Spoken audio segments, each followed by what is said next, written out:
That was so peaceful. Forgot to mute my microphone. If you haven't been listening in and all the nothings I've been saying. Crazy way to start a stream. Hello, hello. How's it going, everybody? It's a Wednesday. I do occasionally worry that I'm like just mumbling to myself before the stream and I leave the microphone off and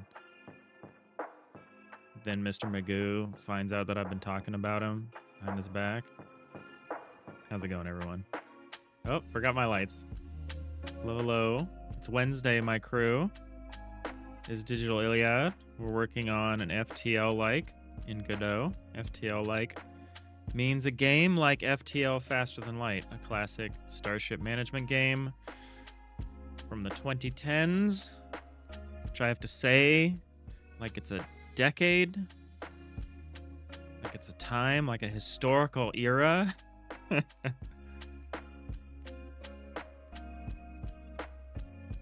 I still consider things made in the 2010s new.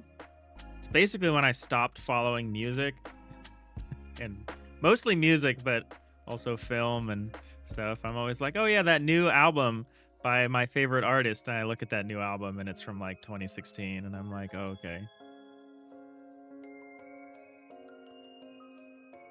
Pandemic did something to me. Broke my sense of time. There's just before and after. Your brother was made in the 2010s. That's crazy. Your brother is becoming vintage. BC, before COVID. Yeah, exactly. Exactly.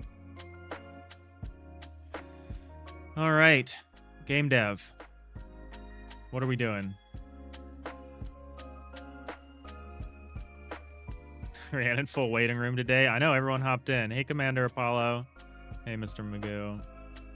Sapphire. What's up, everyone?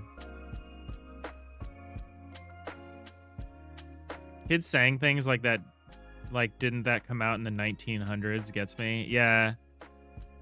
Yeah, my date of birth starts, birth year starts with a 1, which instantly makes me, like, ancient, apparently. Does make it easy to, like, you know, whenever I'm getting carded by people who don't realize I have, like, gray hairs in my beard.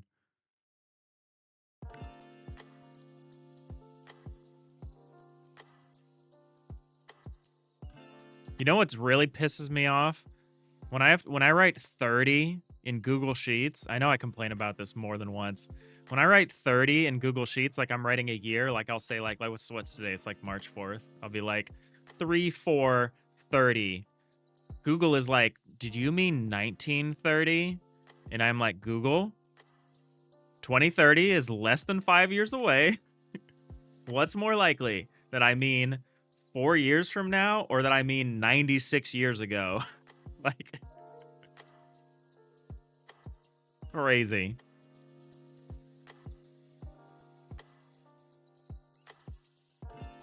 It's like, update your thing, Google. I'm sure that's one person's job, like in an office space kind of way. Their job is to like update the like year autofill.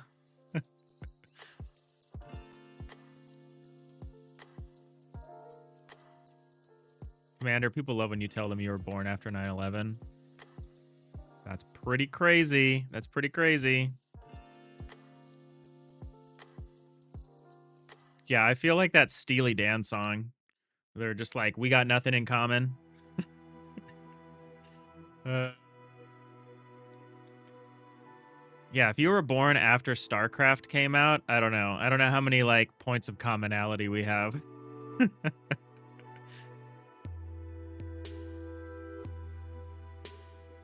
And I don't mean StarCraft 2. Crazy.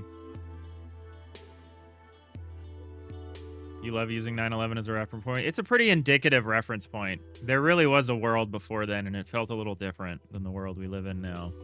And you know, it's hard to believe that. Every generation has those inflection points. Like for my parents, it was like for me and my generation will be like, where were you on 9/11? And then for my parents, they're like, where were you when JFK was killed?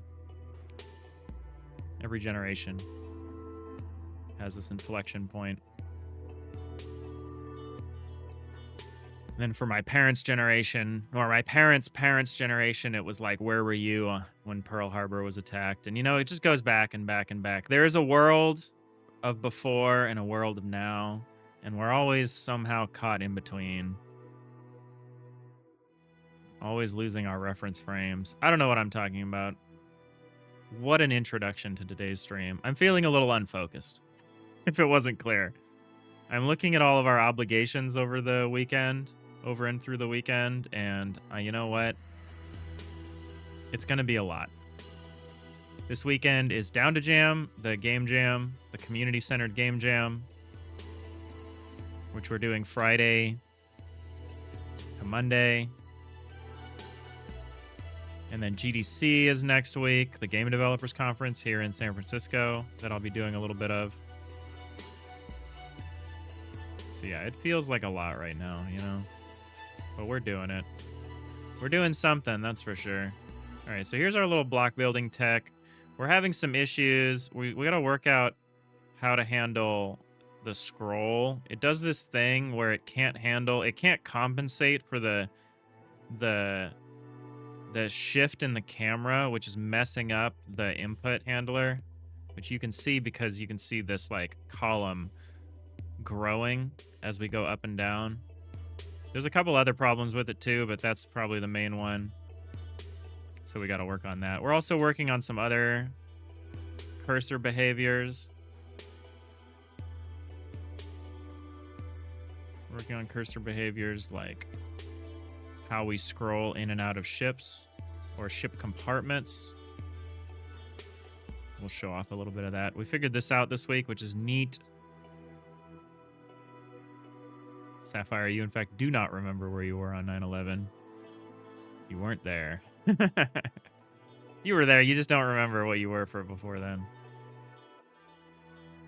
We are the universe, trying to understand itself. You were there, you just weren't yourself yet. How about that? Yeah, so here's our scroll wheel stuff. It's pretty neat. It's pretty neat. We can scroll forward through pretty easily. Scrolling back is a little trickier for some reason. For some reason, it's less likely to succeed on first try. I don't know why.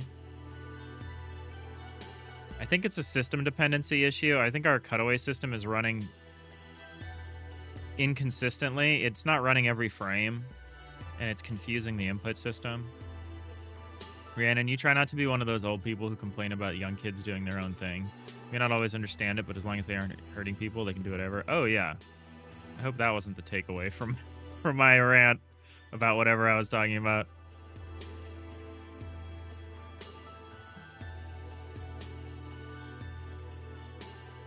I mostly feel bad for, like, kids who are in school and stuff nowadays. The environment... I grew up in, like, the halcyon days of the 90s. Back when we still believed in, like, inevitable forward progress. And I didn't even have the internet for most of my childhood.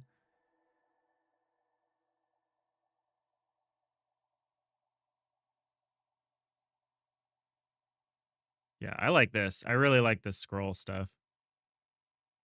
Commander, your older brother, who's a lawyer, was also born after 9/11? Crazy. There's professional lawyers born after 9/11. Yeah, wild.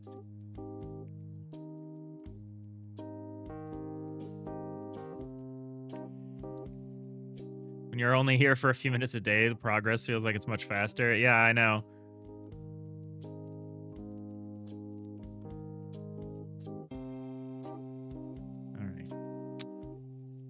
Yeah, there's some inconsistencies with this scroll, but you know, what I really like is when I scroll deep into the ship, and then instead of scrolling back out, I just step over a threshold to another room. Like I can just do like boop, boop, boop. Like I can just take advantage of the cutaway. I really like this. Someone on the YouTube had a good comment where they were like, you know, I think it should work like The Sims, where it should cut away a whole floor at a time. And I thought about that for a minute. Rhiannon wasn't aimed at me at all. You always get chill vibes in that regard. Oh, yeah. I'm often horrified by what young people do, but, you know, if I feel anything, like I said, it's pity for the environment today. It's so hard. It's so hard to try to learn and get a job, and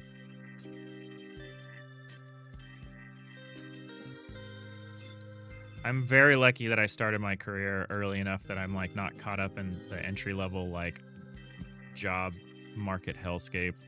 I have just enough experience for it to be worth something. But even I don't want to go try to find a new job right now. But yeah, what their idea was is they were like, well, shouldn't you just cut away a whole floor like in The Sims? I was thinking about that. I think because we have camera rotation, I don't really want to do that. Because if we do that, then we don't see any walls. The walls are just gone. And we lose all of that beautiful art that I know is riveting because we're gray boxing right now. But someday there will be art here.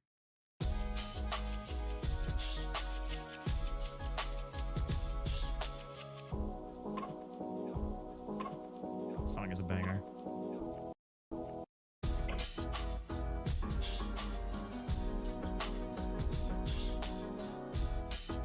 All right, so we're gonna figure out this scroll thing. Hey, Arneo. There might be stuff on the walls. Yeah, hopefully. Hey. Sapphire blasting Arneo with the phaser of friendship. Like the phrase I coined yesterday, which I'm very pleased with myself about, which is set phasers on sub. Set phasers to sub. I have too much fun. Someone's got to stop me from having all this fun. I can't believe how great streaming is. Cause like I'm in a bad mood pretty much every morning because I'm just like tired. I've already done half my workday by the time I kick the stream up, and I'm usually pretty tired. But like as soon as I start streaming, I'm like I'm back. I'm with it. I'm here. And I'm having maximum a good time. Warp. And so, yeah, maximum warp, no jewel. That's thanks to all of you. All right, so we're going to fix this. Nanigans had a good idea about how to fix this, which is just about kind of like not processing the input until the camera has had a chance to finish its motion. I feel like there's gotta be an easier way. I feel like there's gotta be an easier way to manage this. My concern is that it gets bigger the farther up we go. And the reason this is happening is because there's an input plane that recedes away from us. So there's like an input plane that's a tile map layer that at the base of all this, like way down here. Way down here, and it kind of recedes off away from us into the distance. There's something preventing me from mousing over like this, which I'm not sure I like. But yeah, and so when we change the camera, we move the cursor up, it bounces, it reflects off a part of the input map that's further away now and or closer, depending on whether you're going up or down. And that, I think that disconnect is causing the stretching that we see in either direction. It's like a shift. And we have to compensate for that shift. Is really all we have to do. Is compensate for that shift that manifests itself like this. Hey, Nanigans.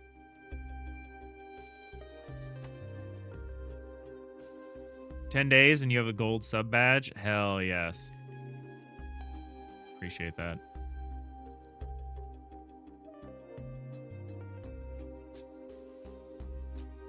Yeah, Narnia, all you have to do to not pay for subs is to pick chatters and put them in your game every month. That's a strat.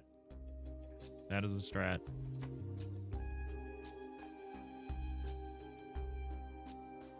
Yeah, Rhiannon, you're looking good with your platinum sub badge. Why the tile map layer for the input plane? It's just a shortcut. It's nice.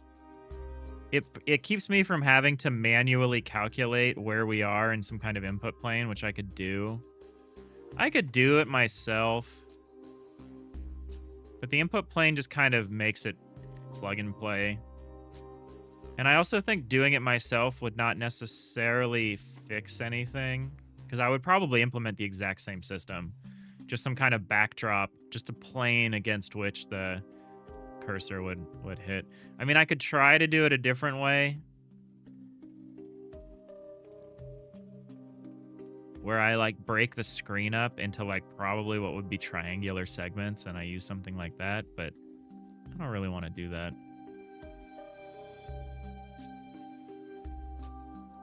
How's everyone doing today?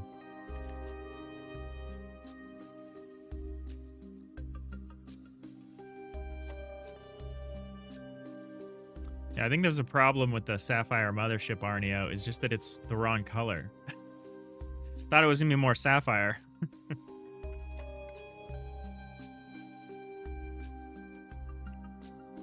Is the camera moving because you changed the height? Yes. I want to do that. I want to do that because the alternative to that is weird, because it basically creates a disconnect between the cursor icon and where the block is. It has blue parts. Isn't sapphire blue? I don't know. I was mostly joking. Sapphire's a kind of blue, yeah.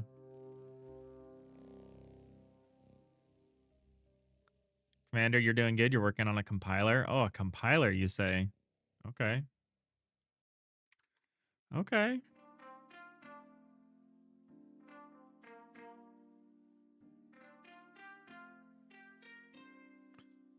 All right, what do I think I can do about this? So this is our branch for when we have direct Z-level control of everything.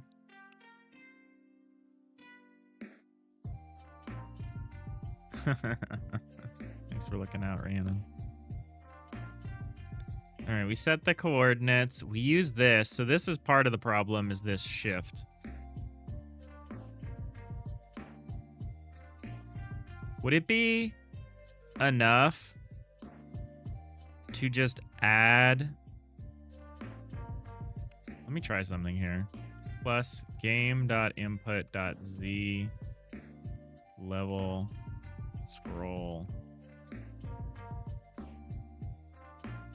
Oh, that won't work. Plus. Oh, here we go. Here we go.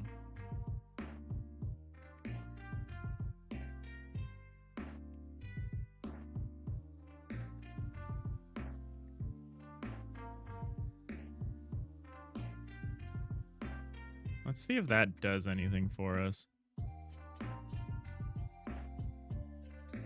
If we just add the input as like a mitigating, as like a compensating force, does that do anything? No, it doesn't. If anything, it looks like it makes it a little worse.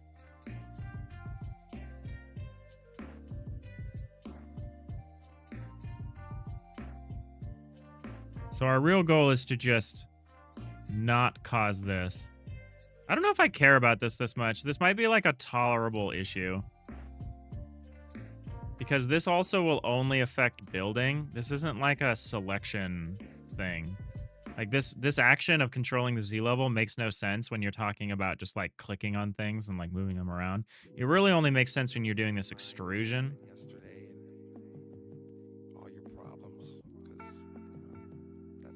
So I might be just trying to do too much here. All right. Please don't with the vocal samples. Could I get a lo-fi radio that doesn't include random vocal samples of just people talking about bullshit? I would love that. That's I love the lo-fi genre. I hate that part of it. I hate all of these like weird random spoken word segments from just like movies and TV and whatever. I don't know why. I don't know why I hate that so much. It ruins what I would consider otherwise like a great genre.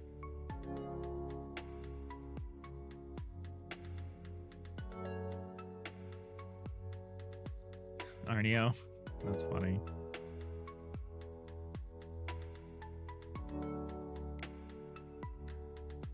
All right, what if it's minus the... Where did I go? Here we go. What if I do this?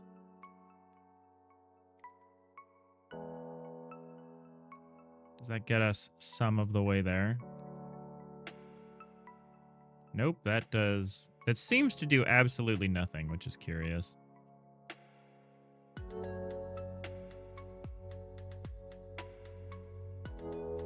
The reason... You could be saying, now, Dave, why don't you just lock the XY during a scroll? And to that I say, I could do that. It would make it a little harder to do something like where you're scrolling up and sliding over. But I honestly think you would do those as like, I think it's kind of crazy to think that you would sweep out and scroll up in the same motion. I mean, maybe you would. Yeah, maybe I would too.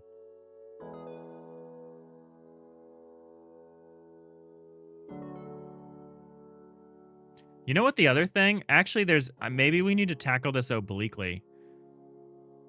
Because this is ultimately stable, like it converges on stability. Like you'll notice if I slide up like this, it goes out and then back in.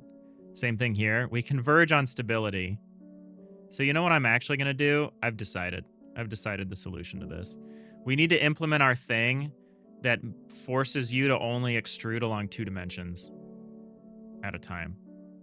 Like, so if you're going up, you're only going up. Like you're going up or you're going out as like a wall. Well, is that different? Because there's one thing I want to do. I don't want people to be able to do this, which I do all the time, which is just like build this enormous 3D thing.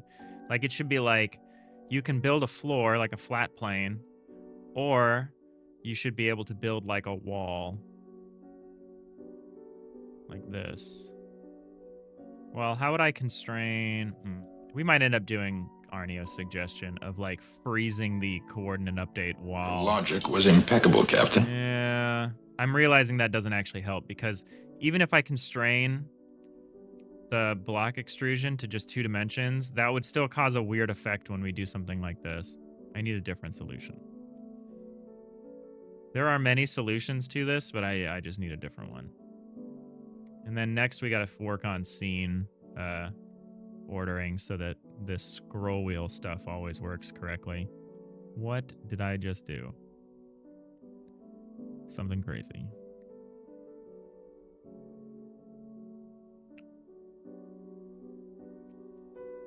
Hey, the ant. How's it going?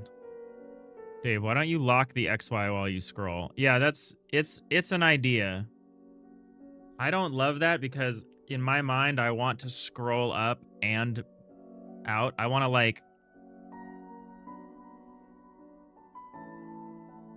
make compound movements. Why not let people build the big block and hollow it out when it places? Yeah, maybe. Maybe. How's it going, Ant? You're good? Good. Be super quick to build out the bounds of a ship or room. Yeah, I like that. So here's the thing. Maybe that's what maybe we just leave that in there because the thing is, even if I am able, locking the XY while scrolling should be just fine. It's fundamentally the same as just not updating the cursor. Yeah, maybe we do that. Maybe we lock it and then it will just jump to the new coordinate when you're done scrolling. That's probably the easiest thing to do. So I could restrict it so that like you can only place a 1 tile thick wall because we aren't going to allow like double thick walls or triple thick walls or anything other than a single thickness of wall. We're not going to allow that. But the problem is even if I restrict someone so that when they try to do this like this, it like restricts them to only placing the 1 wall. There's literally nothing I can do to stop them from just doing this and like just layering multiple walls, like on accident even. So we're going to need some kind of block viability thing that like we'll still need a validity program that's checking to make sure that there aren't multiple thickness walls. So maybe it's fine. Maybe we just allow this for like quick building. Let's try some stuff.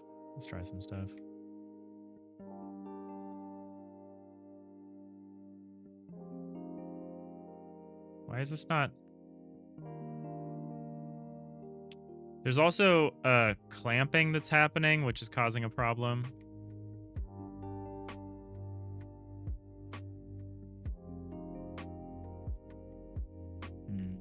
We need to send back the Z layer information to the camera so it knows what Z layer the camera is currently on.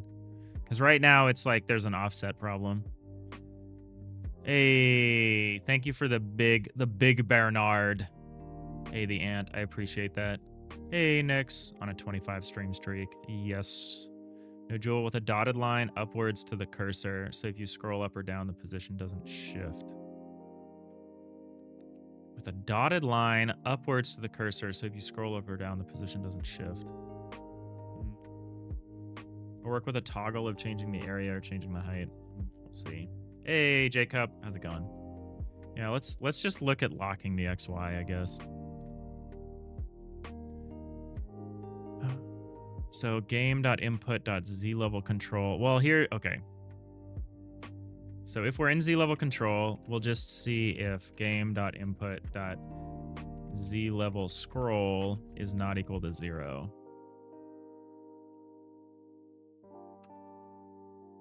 It's an int. Else. So we'll just have a different approach depending on whether we're scrolling or not. Let's try that. That seems like the easiest thing to implement. I was messing around with Bernard last night with the Bare Necessities game. I'm trying to add like a cute little footsteps trail renderer to the pathfinding system. It's ending up being more complicated than I had thought it would be. But it's something I want to figure out in case we do something similar this weekend. Since I've templatized that pathfinding system from Bare Necessities, I wanted to look at the trail renderer stuff. I'll probably work on that a little more tonight. Maybe show some stuff tomorrow. Oh, you know what we need to do? Don't let me forget. We need to vote. Excuse me. We need to vote on our on the jam themes for Down to Jam. We might do that today. We'll see.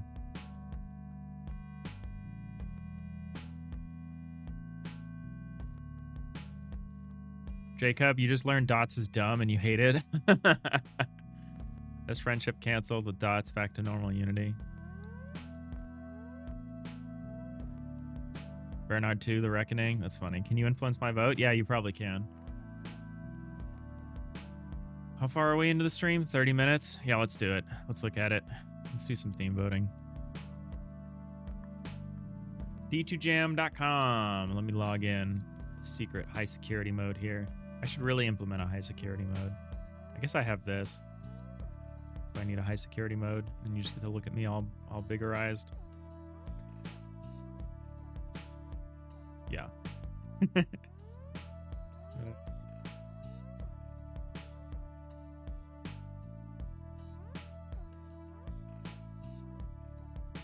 This way I'll forget what I was doing before we tried to do this. All right, here we go. Ta-da.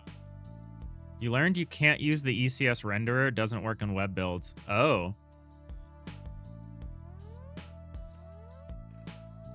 What vote? Hey, the ant. We're doing a game jam this weekend. We're doing Down to Jam number 3.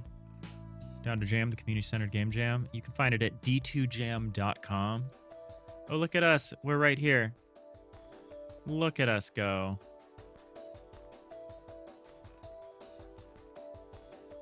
Yeah, let's check these themes out. Let's see what our options are going to be. It uses compute shaders and stuff. Yeah, it does. It does. It does.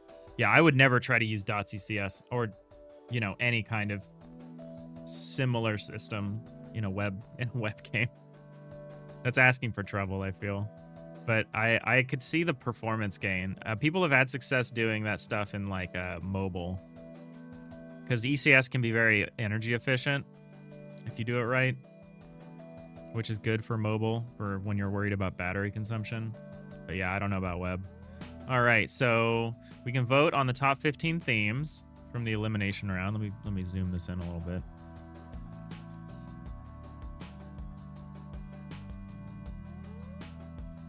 I like this system because I can like for +1 or I can star for +3. And I think I have 2 stars. So I can push things in a really interesting way. Exploration. I like that. We could do some stuff with like Fog of War. That might be hard, but it would be really cool. I like that. You can do hybrid flow with ECS entities and normal render, but you feel like it's lost its value. Yeah, that's the way Unity's gone. They promised they were going to totally rewrite the engine for .ccs, and then they ended up with this hybrid implementation because they realized they didn't want to actually make a whole brand new engine and that people wouldn't want to use a whole brand new engine.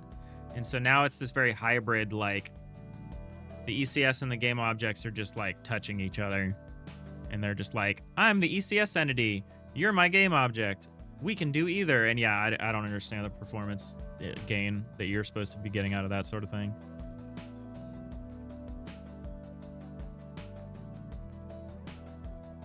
Oh, no, Jewel has some crazy web build stuff. Deja Vu is crazy. I don't know what you would do for Deja Vu. Abyss, Release, Fractured. Unconventional quote-unquote combat. Interesting. Ooh, Rainy Day. Rainy Day Star. I think it's Rainy Day Star, and I think it might be Exploration Star so far. Plants, okay. Balls, great. Steps, Forbidden. Running from Danger. That could be neat. That'd be like an endless runner thing. Combination, Point of View, Drift. Drift would be cool. Drift, we could do kind of something like Following Wind or something. We could do like an indirect movement system. That could be neat. You liked Abyss, Arneo? Deja Vu could make a good spot the difference game. Yeah, like an anomaly detection kind of game. I don't like it. I think I could work with plants. I think I could work with steps because we could do a tile-based thing. I think I could work with running from danger. Combination seems to be asking for trouble. Could do point of view. This would be really hard for me because I only have like, if we did point of view, we'd probably end up with one of those like isometric MC Escher like puzzle games. And like, do I want to have to make something like that? Where like your point of view actually affects how, like there's a whole game about that. I like Drift. There's some other stuff we could probably do with point of view. I really don't want any of these. Forbidden, I don't know. I'm kind of ambivalent about. Seriously?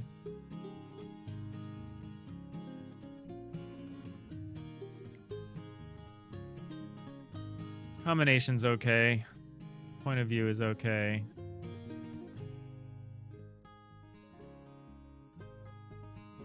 Why is this like double grayed out? What does that mean? Oh. What does that mean? The website is a little confusing. I think it's a highlight that's accidentally being applied. All right. I think I'm okay with that. I would really like Exploration or Rainy Day. Rainy Day would be so fun. That would be a great vibe for us. Yeah, sorry, Jacob. There's always some kind of lowest common denominator element with the theme stuff. I didn't participate in any of the theme elimination, so I'm not going to criticize what we ended up with here. I also didn't submit any themes, so yeah, I'm not gonna dive into that. Unconventional combat, meh.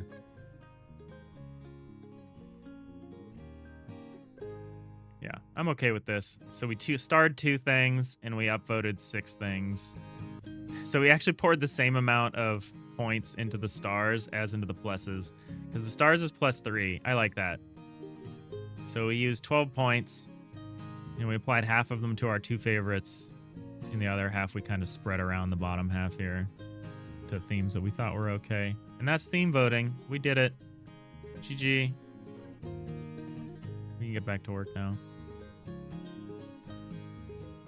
Are you gonna do Day of the Devs? No, Bad Cop. Because Day of the Devs is Sunday, right? Sunday afternoon. I'm gonna probably be gearing up for an all-nighter to finish my Down to Jam game. I like Day of the Devs a lot. I would like to be able to go to that. I almost always go to that. That's almost always the Sunday event I do before GDC. It'd be great if it was the Sunday after GDC. I understand what. Yeah, I'm gonna be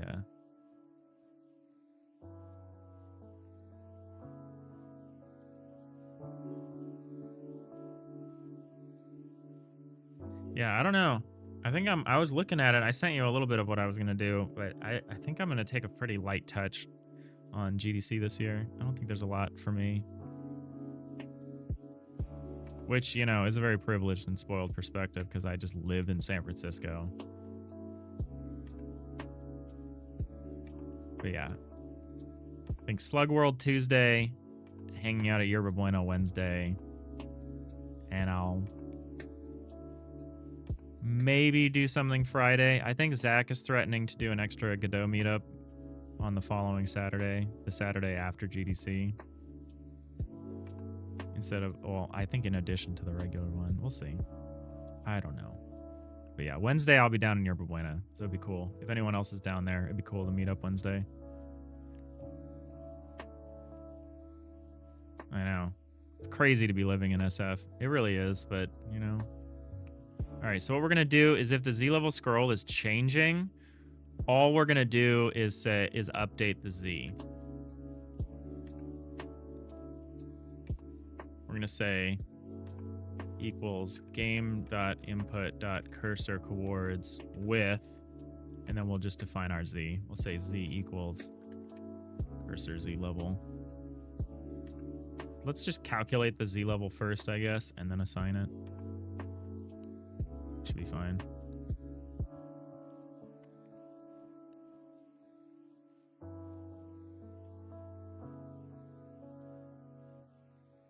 Hey, thanks for the hydrate, Ant. Appreciate that. Oh, and the stretch. Y'all are so demanding.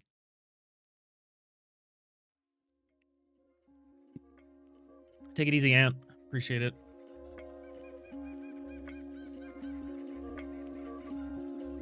Y'all are so demanding of this poor streamer. You're like, drink water. Stretch. Crazy.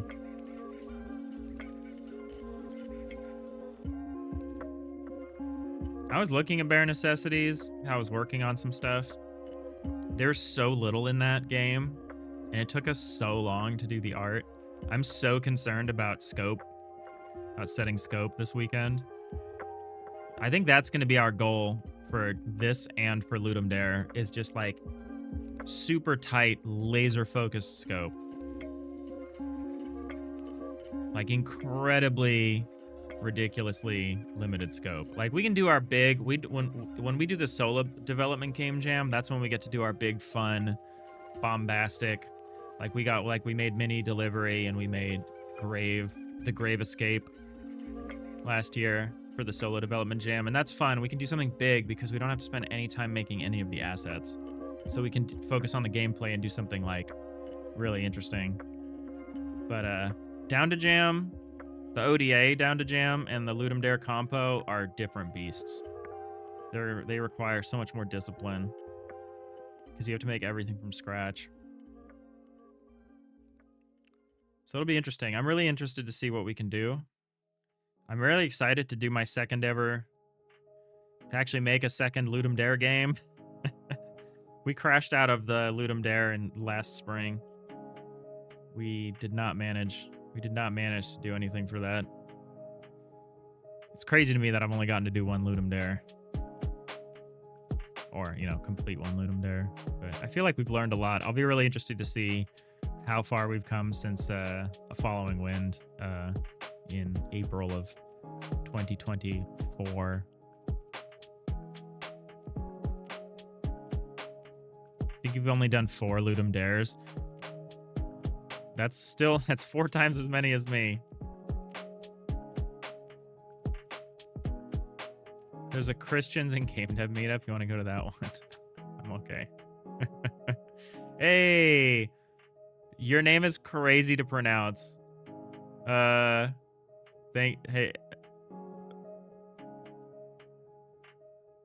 I'm really struggling.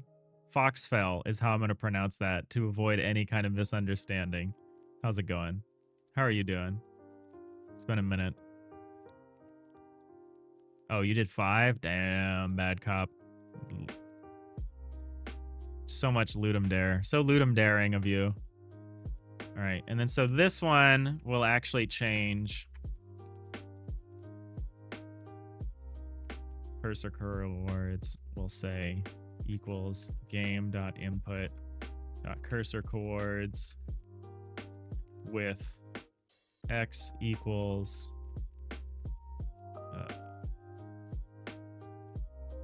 we'll say vector 2i xy equals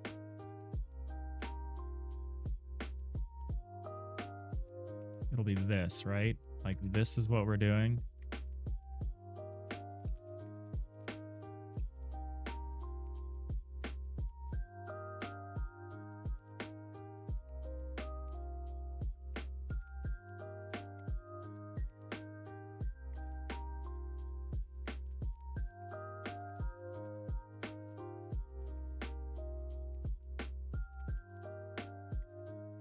We'll try this. We'll see if we like this. This might be fine, and we can just move on to something else.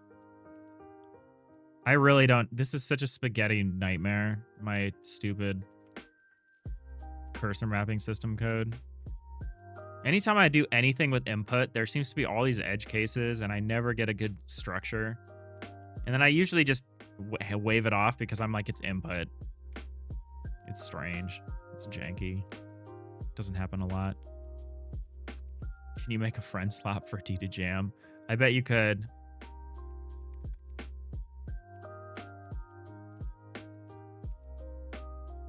Like a friend slap version of like salmoning or something.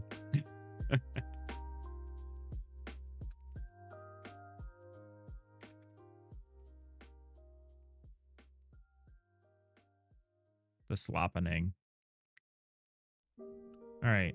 So this works, and then when we go up, we're still getting manipulation somehow. Crazy. Okay, that's unfortunate.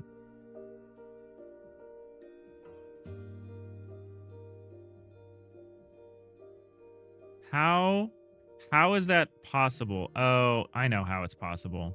Well, no, I don't actually know how it's possible. It's because we're getting no input for most frames. I need some kind of camera moving signal. Because it's actually not enough to know that the scroll wheel is being scrolled. The problem is that the distinction...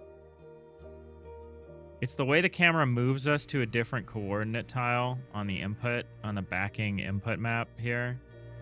It's causing an issue. So my solution didn't actually do anything. If anything, it made everything seem to be worse.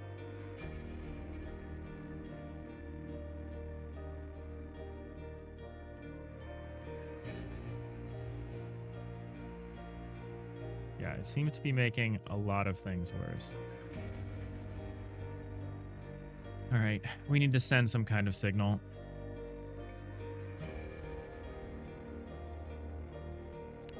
We have a really weird architecture where we have this front end back end disconnect between what's happening on the simulation layer and like the stuff that Godot is doing on the input and rendering. And it makes it a little hard to communicate. A little hard.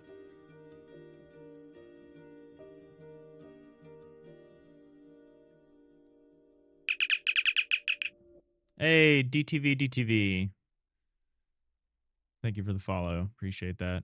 Happy Wednesday. How's it going? So, how do I want to communicate this? More specifically, how do I want to record this?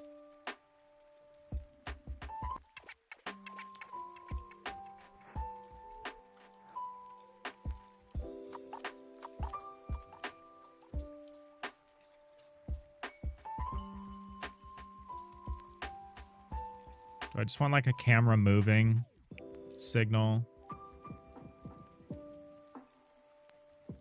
How do I want to do this?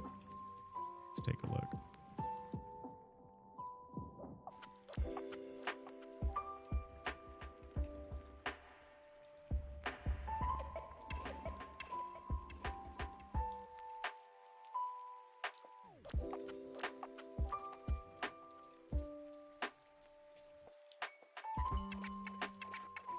Oh yeah, this is moving bool does not do what I thought it did.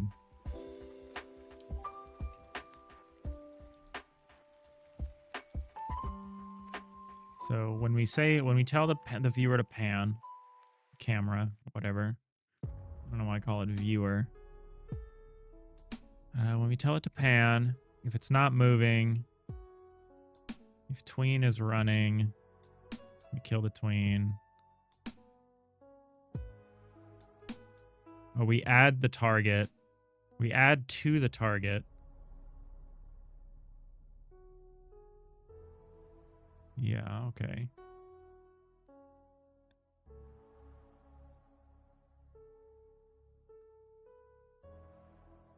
What if it's moving? What the heck is this conditional for?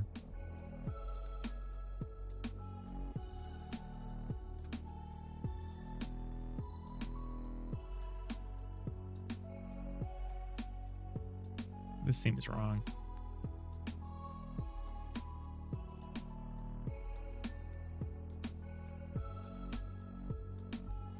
Yeah, so we're doing stuff. We're doing a bunch of stuff that doesn't seem to have any effect on anything, which is interesting. Like we're checking to see if the camera's moving and if we have Z-level control.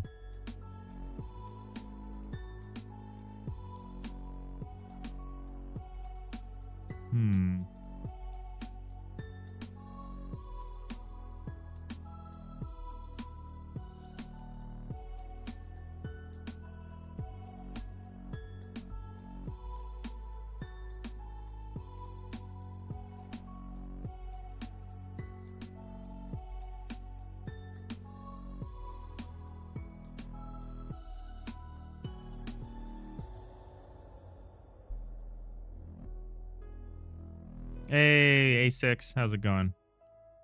How you doing? DTV, we're looking through some old code. That totally makes sense. Yeah. Well, we changed some of this stuff recently. It doesn't seem to be having any impact on anything, which is a little interesting.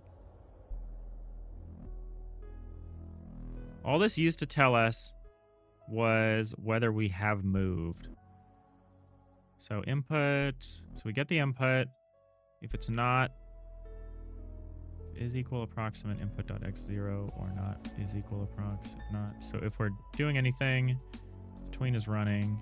Why do I say tween is running? Usually I just say if tween kill, but that's interesting. We do a translate. So here's where I'm setting this is moving is not moving thing.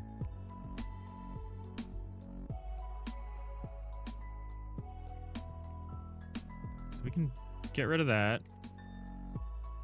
I don't think I want this.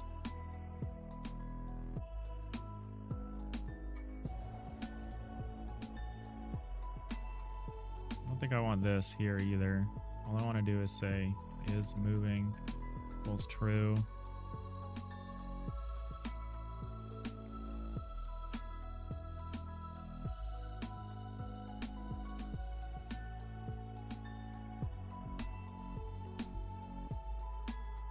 It's all good over there? All right.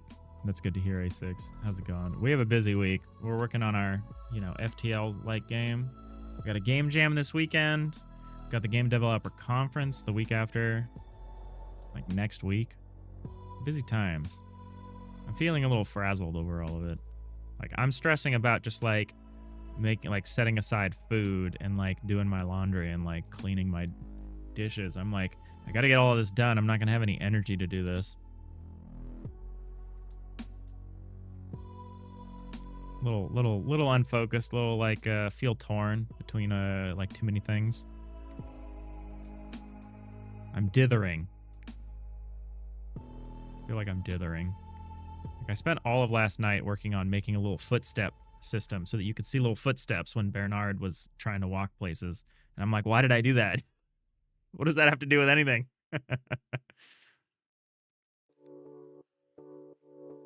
Bad Cop, you're not stressed about that stuff because you weren't going to do it anyways. You were just a font of wisdom and inspiration. Yeah, I just feel like there's just too much.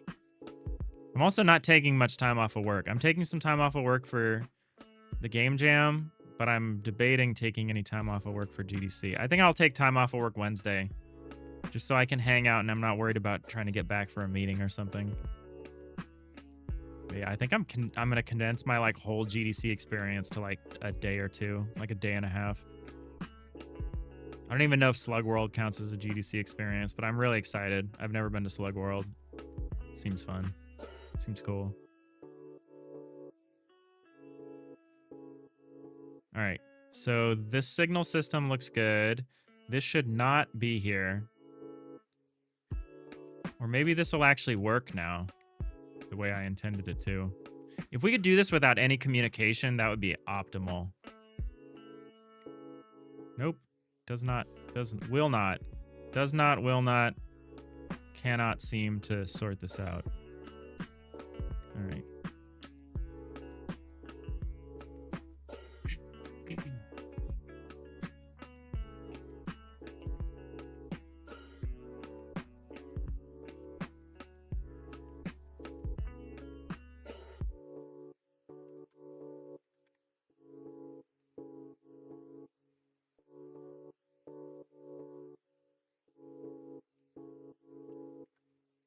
We're going to say game.camera moving.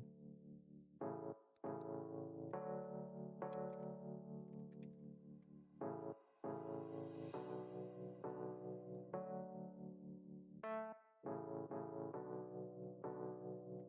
think it should be called is camera moving.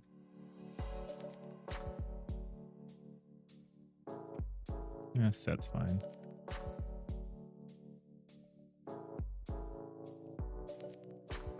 We're going to say camera 2D.is moving.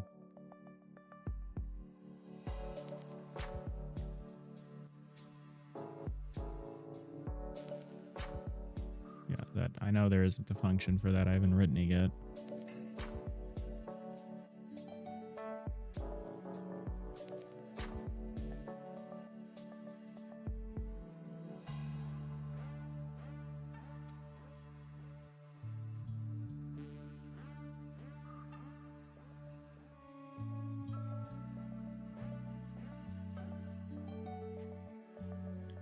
I was hanging out with someone on the Discord, on the Godot Discord, the Godot meetup Discord last night, and they were working on. They reminded me of you, Bad Cop, because they're making a terminal in Godot, and they typed in bash and they crashed their terminal.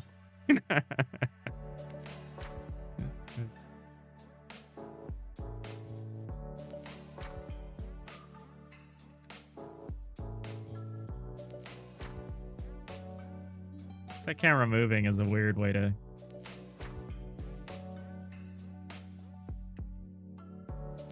Weird way to phrase this.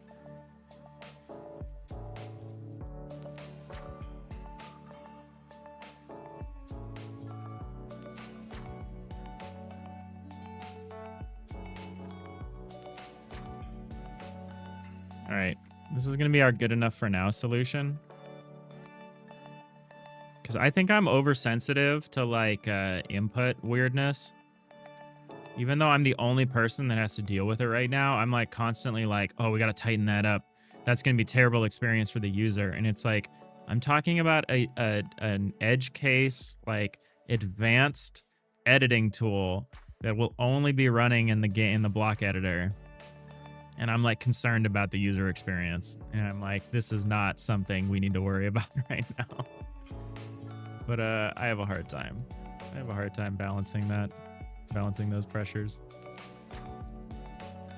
I don't know who doesn't, but I especially do.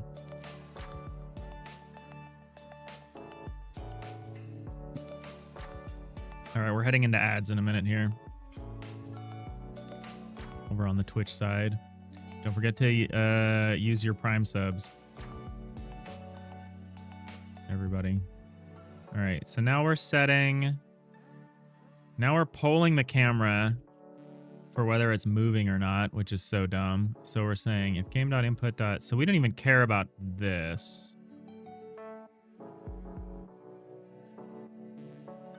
Here, we can say if game.z.input.z-level scroll is not equal to 0. So we'll do this part here. We'll set the z level.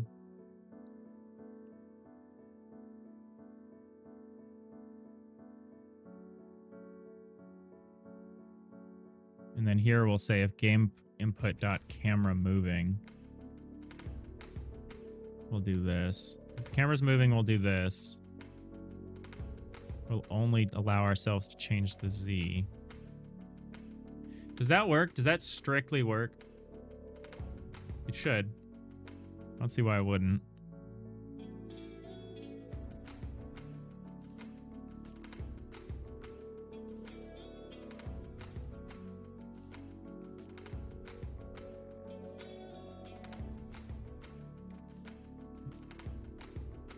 Prioritizing in general is quite a difficult skill to master. That's true. That's true, Arneo.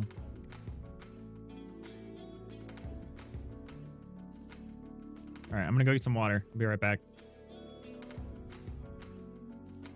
Give it up for chair. Chair stream.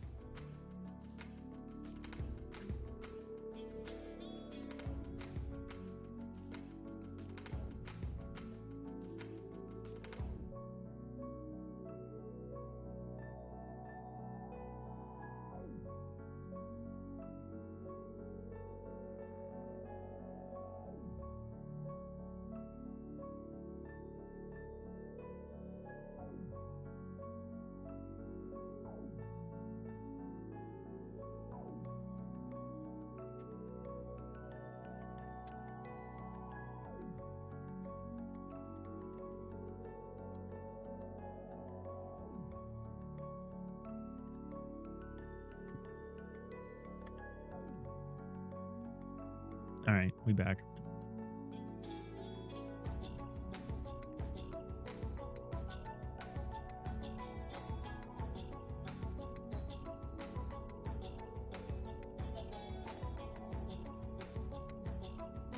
I hate this. It's so hard to get this to work. I think I have to like literally like close the script file and reopen it to get it to recognize that I've changed something. Hey, Siberiaman. How's it going? Welcome in. You have a question, indie dev to another indie dev? Shoot. Happy to help if I can. All right, where's the input handler?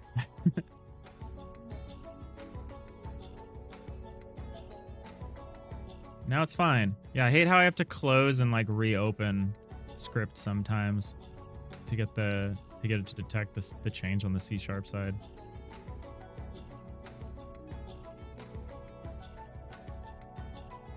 So if Z level control, you move Z level up or down. We're gonna have to send back the Z level. We're gonna have to tell the camera what Z level we're at, or we're gonna start to have problems.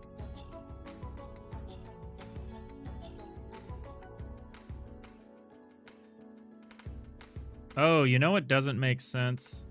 To do this in here. Why do we do this in here?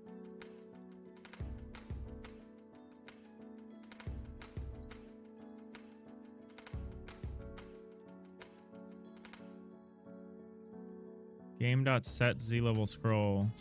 Oh, no, I guess we do want to set it because we don't... Yeah, never mind. We do want to process it either way. This is correct.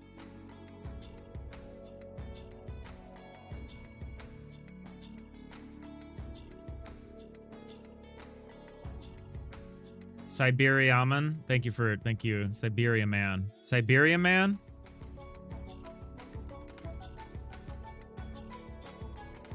Thanks for qualifying your pronunciation. You want to make an Iron Lung inspired game, but you don't want to make a reskin of the game. How do you avoid that? Oh.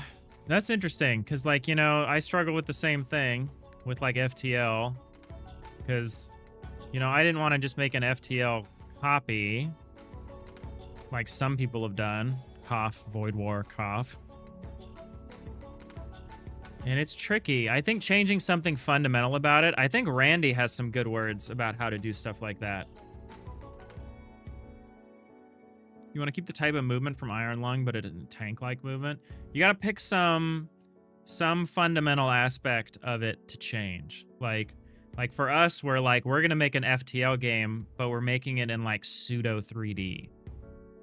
So we can basically do everything else the same, but we're doing it in this kind of 3D context, so it's different. You have to pick like one core thing that can like pivot and give you a whole new perspective on it. Or some kind of new perspective on it. Like, I forgot. Randy's talked about this, but there's like a real nice shortcut. And it's usually things about bring it up a dimension, drop it down a dimension. If it was real time, make it turn-based. If it was turn-based, make it real time. Like, my qualification for this is I have not seen Iron Lung. Is Iron Lung is that new film, right? That what's his name put out? I guess it's also a video game. I've never played the video game either, so this is why my advice is very generic.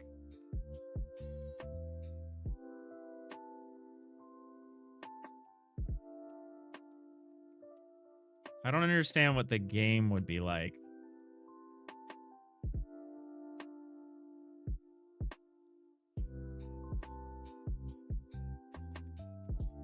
Never seen the game. When is the game from? Interesting. I'm also terrified of the mechanism, the Iron Lung. Like, I see people in those things and like it horrifies me deeply. Oh, interesting. This is like a Dead Reckoning kind of exploration game. Ooh, I like this. When was this made? A few years ago? By whom? David Zemansky. Rock and roll. Oh, the maker of Dusk and Gloomwood. Okay. Part of a whole game dev family. Interesting. Oh, we all just are out here casually knowing who David Zemansky is. Okay. Dusk is peak. Dusk looked so cool. I should like Dusk. I should go back and try it. I don't know why I didn't. I think it's one of those games that I put on my backlog and it just stayed there. All right, what did I do? Let's see if this crashes. You're in like a submarine and you can only see the inside of the submarine and the instruments. Yeah, how would you recreate that on land would be an interesting thing. Because I think the neat thing about the submarine is the lack of an external...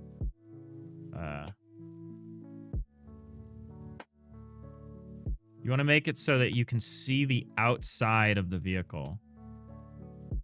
You struggle with one major change. Do you make a glass window to see the outside world or using cameras to see the front? Yeah, being able to see the outside world would be a big change. I think cameras would be cool.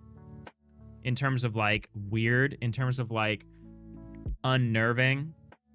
I think when you can directly see something, it's less concerning than when if I was sitting here and I saw on my monitor like a camera shot of like my own room and me sitting here and there was some like monster behind me, that's horrifying. Especially if I turn around and it's not there. Like you could do some stuff where you could do some interesting stuff where you focus on the instrumentation, providing you data that disagrees with what you see. You could do some really cool stuff. But yeah, I understand it's hard to pick like some kind of pivot point, but I think that's what you want to find. You want to find some kind of little fulcrum that if you change that, you can reorient the whole project into this different context. And for some people, it's you change the genre. For some people, you change the setting. For other people, you change some key aspect of like, you know, is it first person or third person, or is it, I don't know. I'm unable to speak to the specifics of that game because I've never played the game or seen the film it's based on. But I can imagine some fun stuff with Dead Reckoning. Okay, so this just still just straight up doesn't do anything. Why does this have no impact on anything?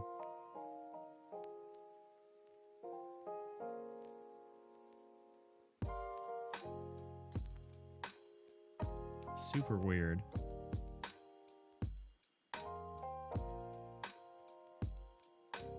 So we should only be resetting the cursor coordinates if the camera is... Are we doing something somewhere else that's like totally messing this up?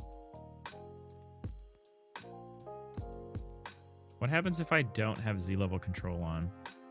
Can I try this? Okay, it doesn't do anything. That's good. Why am I unable to control this?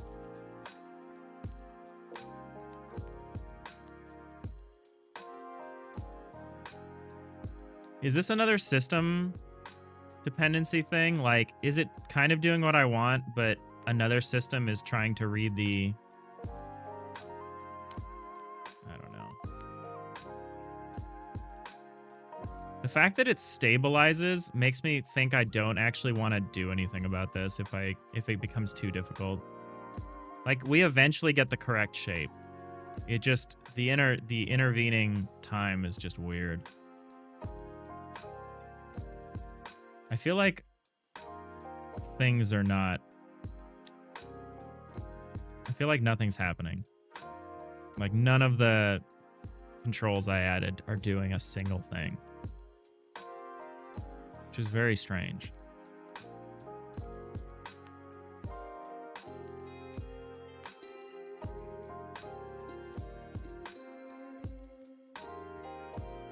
Periscopes are cool.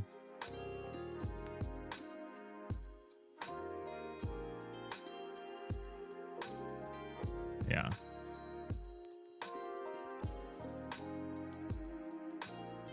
All right, so if we have Z-level control, if the scroll level is not 0...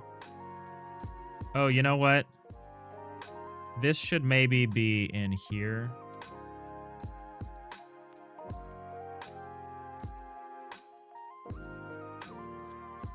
Although maybe not.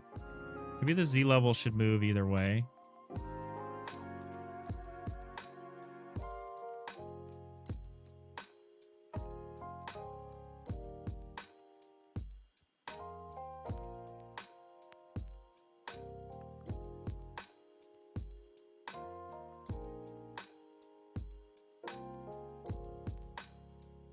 We're developing this in Godot.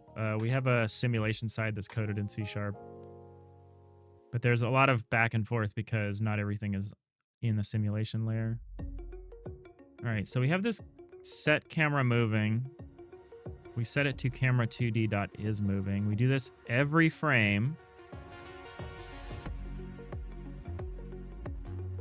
Does this do anything? I mean, I think I've set this up correctly. Set camera moving, bool is moving, input dot camera moving equals is moving. Yeah, that's all fine.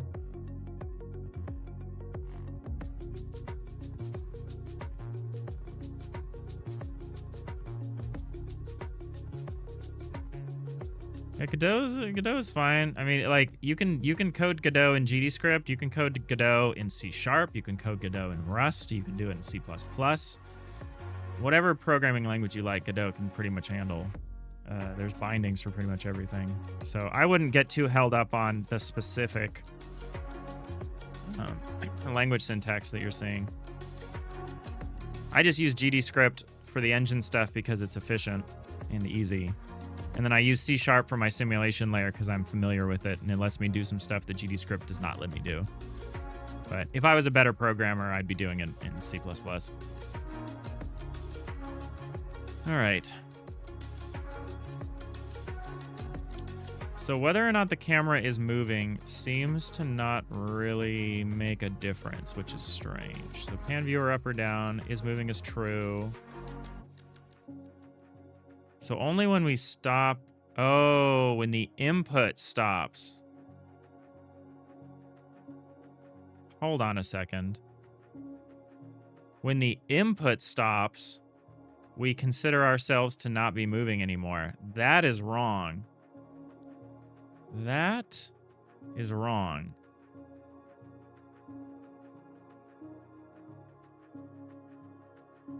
Oh, shoot. We're doing this two totally different ways. Like, we're doing raw translation based on the input here. And then here, we're setting a target. And then we're tweening towards the target. What? Okay, so what we could do is we could then say tween property self is moving false 0.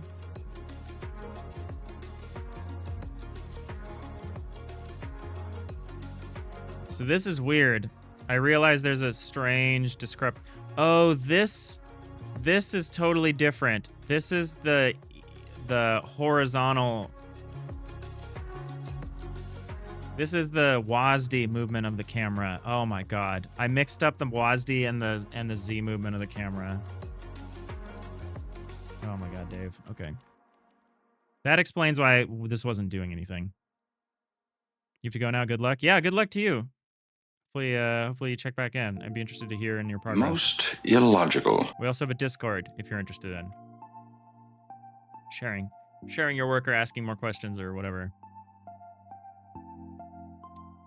You can code Godot in JavaScript. Yeah, it requires a fork with the bindings added in until they have the proper stuff in GD extension. Yeah, that seems to be the case for a number of languages. But yeah, I don't think it's like a deal breaker. I like GD script. I was looking at, bare necessities yesterday, and, my game jam code is always really rough. But GD script makes it so easy to just get moving with the engine and do something simple. I really like it. There's obviously pain points and stuff that GD script does not handle well. But I find I almost never run into it with a short game, like a jam game. I only ever run into it when I'm doing something big, like our FTL-like. And when that happens, I can do something else. So this is moving stuff. This is BS. I wonder who is dependent on this. I'm having deja vu. Here's something GD script does bad. I can't tell who uses this. There's no way for me to tell who uses this code easily. All right, so is moving will be set to true. And then we'll set it to false after we're done with the property tweening. So if tween.is running, tween.kill. So I'm killing the tween. I need to kill the tween, do the translation, and then recreate the tween. Like I need to continue moving the... Let's try that. This might actually do the thing that we want.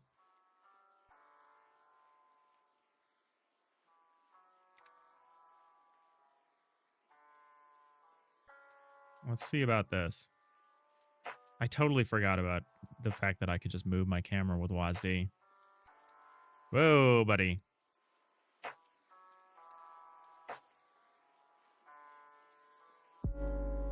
Oh. Here. Target vector 2.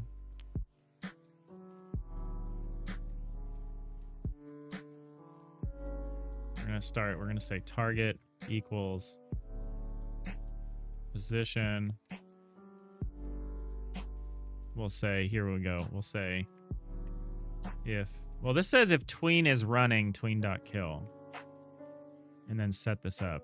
Oh, we want to kill it and then create it in here. But we need to do the This is confusing.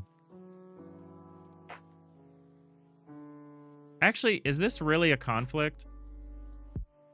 Because we're going to translate, and then we're just going to continue tweening the position property towards the target. Like, that'll just keep happening. Do we actually need to do this part? I'm going to try to do it without. We just need to kill the tween here because we need to reset. Although we're just resetting the target, so maybe we don't. Although, I don't know. I don't know. Who knows? Not me. Let's see if we can get these movement systems to cooperate with each other. Yo, yo, yo. What's going on? Well, I found a error, that's for sure. And it's definitely at least half the work. Find usages is very nice in Writer. Would Writer be able to find the usages for the GDScript file? I don't know. Because I can edit GDScript files in Writer, but it still considers it to be outside of the solution. So I actually don't know how good it is at all that stuff. What shortcut comments text that's highlight? Control-K, Arneo. Control-K will comment out. Will either comment out or, you know, uncomment. I think it works both ways. Let's make sure. Yeah, Control-K. Yeah. Pretty neat, huh? Kind of better than the alternative.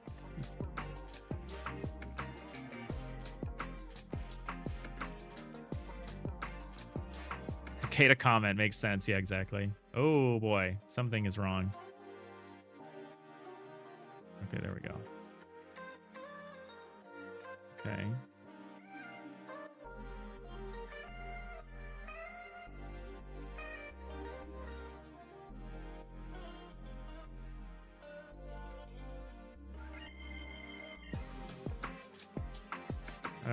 I actually don't see this, like, negatively impacting anything. Hey, did we fix it?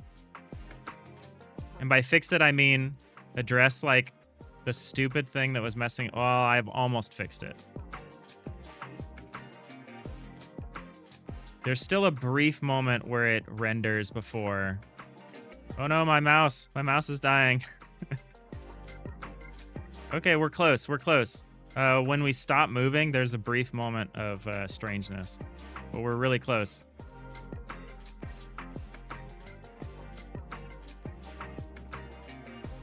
We're going to have to try this with like a controller because I, for the life of me, cannot get the scroll and the WASD to work together. Partly because I don't actually listen to WASD when the control is engaged, which is probably the correct way to do this.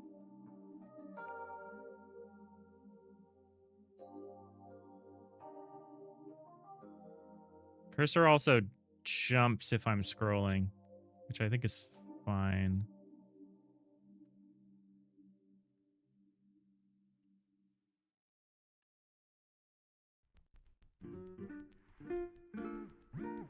For some reason, there's no min-maxing that seems to be happening. There doesn't seem to be... Things seem to have gone weirdly there. Why are you... Is that the cursor system? Or the, What the heck is happening? Why is that like...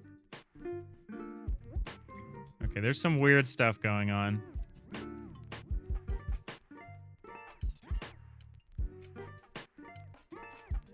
Okay. So we've isolated our problem to like right after the camera move. If we can stabilize that, then I think we're pretty much in business. I still don't like this. I'm still concerned about doing it this way.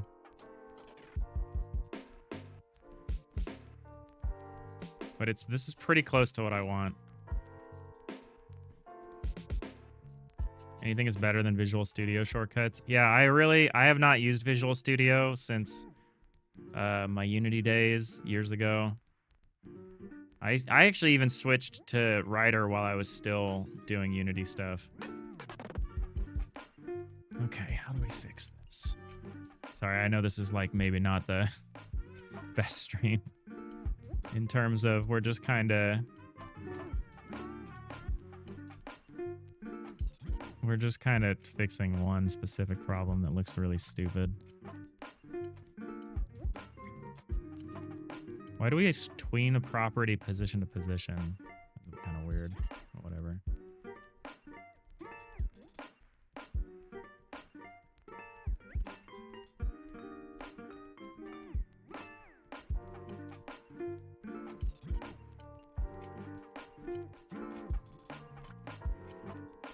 All right. Yeah, this feels brittle. What I just did feels weird. I don't like it.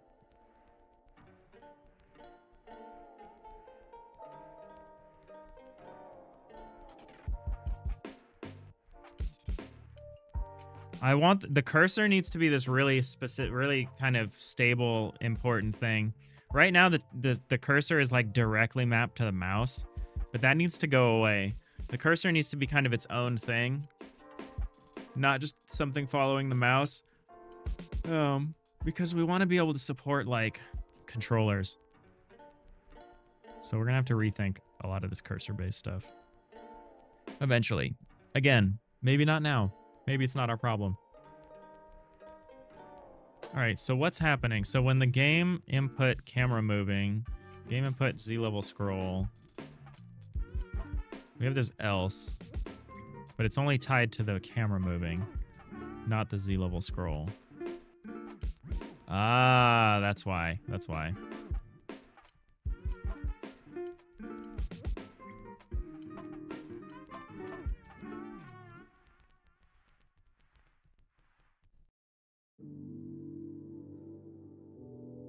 Why do we care if the camera is moving or not for this particular part?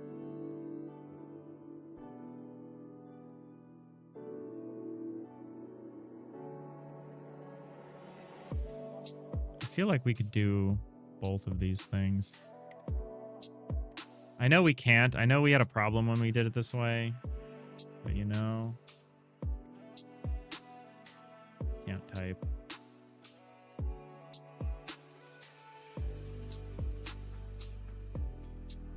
Why is it that, like, the code that relates what the player is doing to the game, all the input-based code, always feels like some of the grossest code?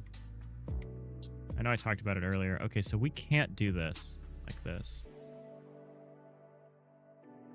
It's a very strange why. It's not super clear why, but we definitely cannot.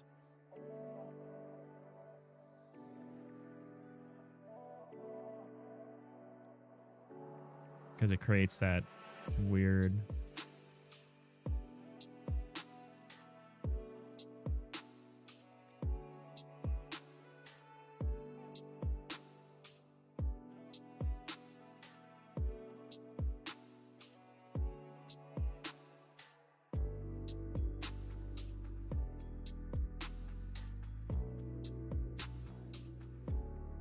So should it be like this?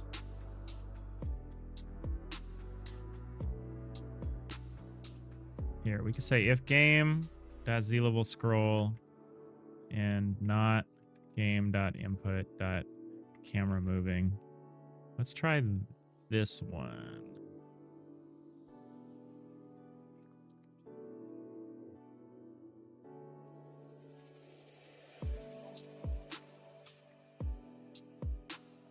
Let's see if we don't do anything while the camera is moving. Somehow the hardest part for you is choosing music for your shorts. Well, hey, let's not even open the can of worms that is like trying to do like social media stuff. Marketing is definitely the hardest part of game dev. So is this close to what I want? Why does it keep moving around like that?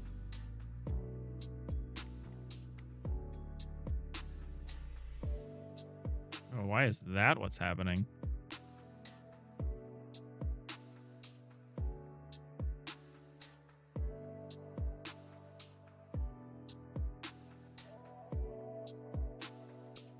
Strange. Oh, this else if. Oops. Oopsies.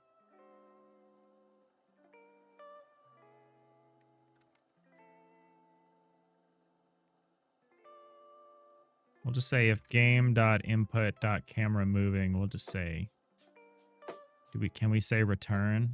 We could say return.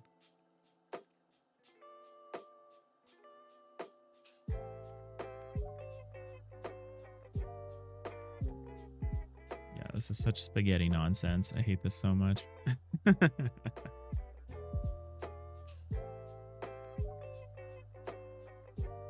You like it? You're basically teaching a bit of game dev stuff with animations. Oh, that's sick. Yeah, I think it's really good. I think doing stuff like that, like shorts or doing any kind of trying to present your game in like GIFs or anything, I think it gives you a really clear idea of what reads and like whether your game is like going to sell easily. And by easily, I mean like, is it easy to communicate what's interesting about the game visually in short amounts of time? And I think that's huge. I think if you can demonstrate that with like TikToks or shorts or whatever, I think that's like really good. That's like a really good sign for the game.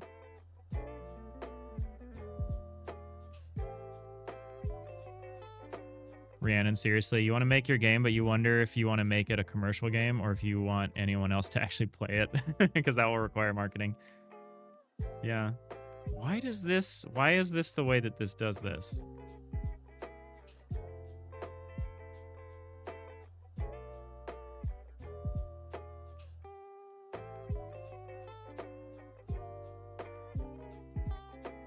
Okay, well, I think freezing during the move is the correct decision.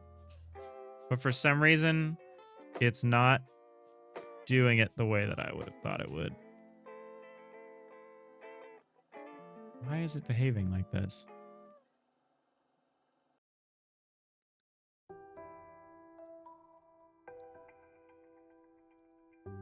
Arnio, you think you should make games that you want to play, but also you shouldn't make game nobody else wants to play. There's a Venn diagram for this. I forgot who made it. Let me see if I can find it real quick. Yeah. I forgot who did this. I think Derek, you made this. Yeah, Derek, you made this. This. Sorry for the flashbang. I'll leave it miniaturized so you don't have to see the whole horror, so you're not like totally destroyed by it. This is it. This is where you should aim for. Assuming you're, again, if you're a hobbyist and you're just making stuff for yourself, do whatever you want. But if you want to make a game and you're trying to sell that game, this is it. You want to aim for the middle. You want to aim for the intersection of games you want to make, games you want to have made, games you're good at making. I think this is fine. I think if you do this, you'll be okay. There's totally separate questions of like, how does it read in a marketing standpoint? Is it easily sellable? Is the genre that you end up in, is it oversaturated? Is it a genre that does well on Steam? There's like a whole bunch of ancillary BS involved in picking a game, but I think if you stay true to this, you at least won't be unhappy while making the game. I think this is good. This is simple. This is a simple process to follow. Whether that game will sell, totally different question.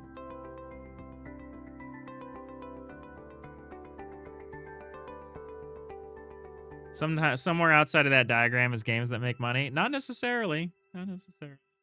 But usually. No, Julie, you also got like 10K views on Instagram, and one of your favorite pixel artists shouted you out. Oh, that's amazing. Just felt like people actually liking, and the video does not just disappear in the void. Yeah.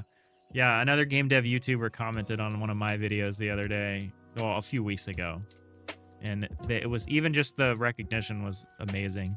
Even though what he told me was that I should be making edited content and not live streaming. Well, he didn't say I shouldn't be live streaming. He said he would love to see some edited content of this stuff. And you know what? So would I. So if anyone would like to edit some of that up, that'd be great. No, I'm just kidding. That was not a solicitation. But yeah, that's great. That's great, No Joel. Rhiannon, you saw a game in Next Fest that has some similar vibes you're going for. Watch how they do. That's exactly what you should do. There's a bunch of stuff you can do to follow along with a development like that. Okay, so if the camera is moving, you return. If the input Z level scroll is not 0, we will update the Z level. If neither of those are true, we'll update the XY.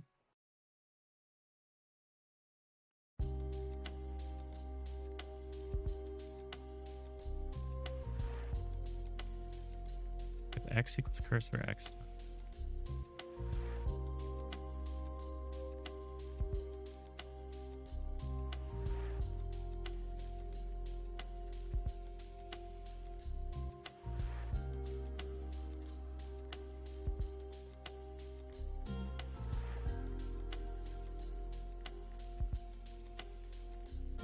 I don't see why this isn't working, if I'm being super honest. I mean, I'm sure it's not working. I just don't quite see why.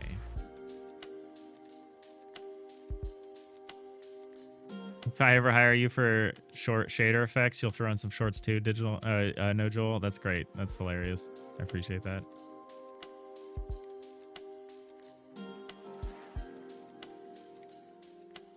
Why do you jump to a new XY without ever changing the Z? Oh, you know what it's not doing is it's not respecting the Z level. Here's, I understand what we need to do.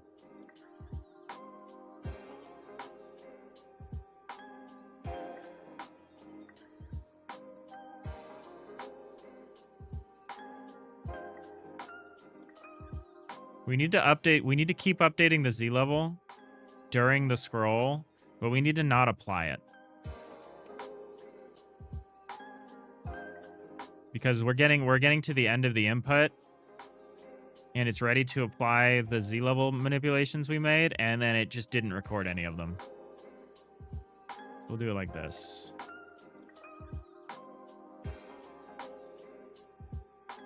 Well, here we can say if not camera input, not camera moving. We'll say else if.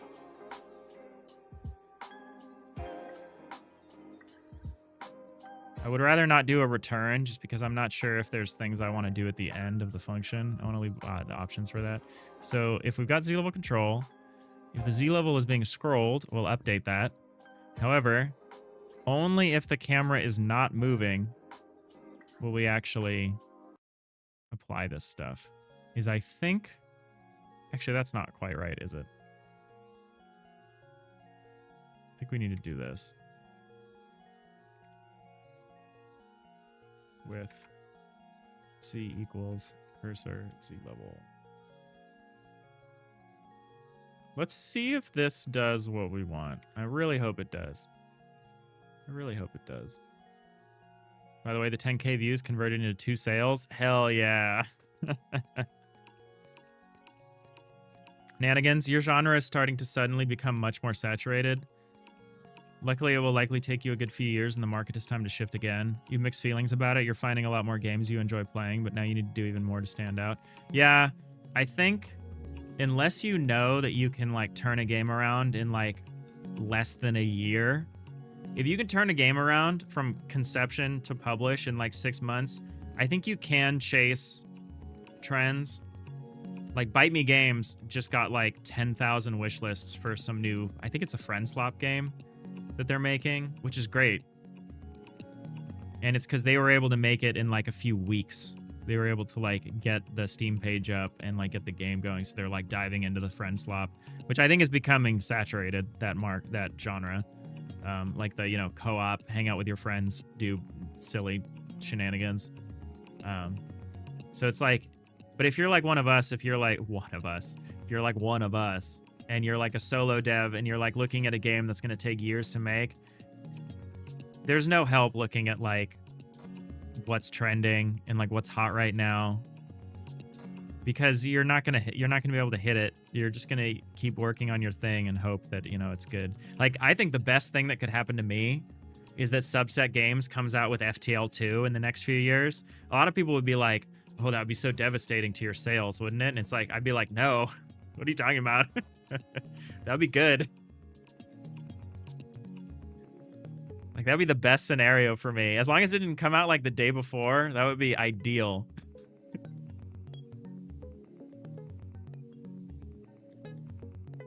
Oh no, Jewel, you have no friends to slop with? Only for 8-hour board game session? That's hardcore. One of us, Nanigans. Somebody sinks 3+ years into building tools before the game before even starting it. Yep, that's what we're looking for here. All right, now let's see what happens here. It's so close to being right. And you know what? I think I can live with it. There's a few little weirdness about, and it has to do with where in the tile you are, I think. It might even be a system order thing, but look, we did it. We pretty much did what we wanted. Whoa. Actually, that's also what we want, huh? This is like much more stable. There's like that weird glitch at the end.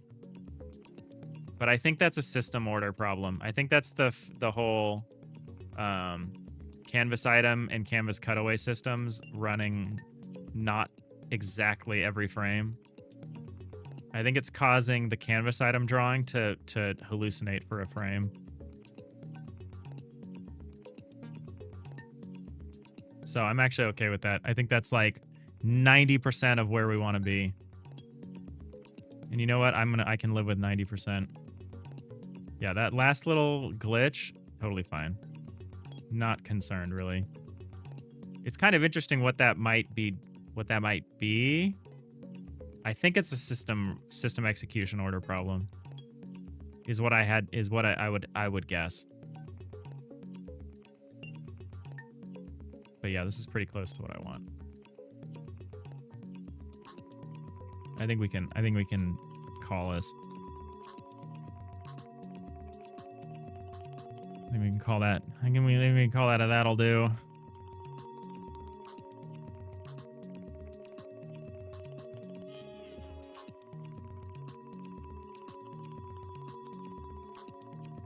Oh, Rhiannon, you love that Nanigan's last video they shared in the Discord was about tools development? Yeah, right. I think Nanigans knows what their problem is. As do I. Know thyself. They don't say cure thyself unless you're a physician or heal thyself. But you should know thyself.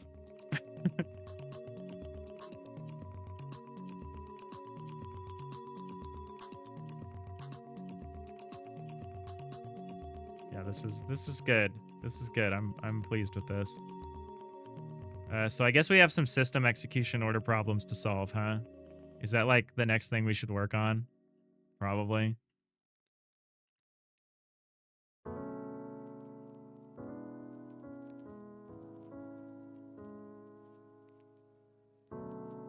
There's also a scrolling thing I want to fix. Let me see if I can trigger it so we can look at it. Oh my god. Oh, I can scroll while doing this. That's neat. There we go.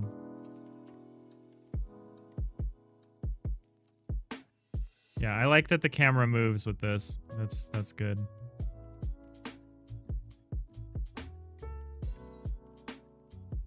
So there's some stuff when we're scrolling near the edge. That's a bit of a problem. Or is it? Is it actually fine? This is also a thing where like my scroll is janky and I'm like unacceptable. What I want to do is I want to figure out these moments, these brief moments when the cursor is in the wall. That should not be possible.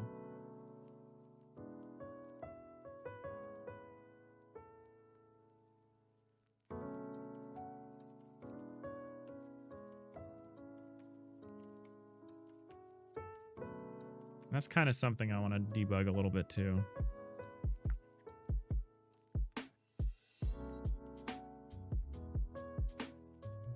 Oh, someone name dropped Twilight Imperium. How's it feel if you drag a box while scrolling? Good question. I like don't think I can actually get those actions to happen simultaneously. So what happens is while you're scrolling, it doesn't update.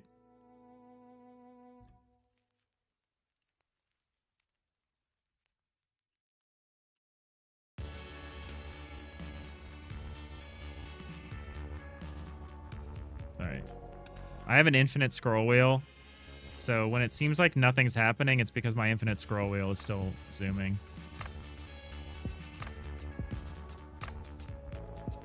But yeah, it just takes a moment to update. And you know what? I'm okay with that. It allows for stability. Yeah, the extended delay is because I'm having to like pause my infinite scroll wheel. Oh yeah, my mouse is about to die, huh? Let me switch mice.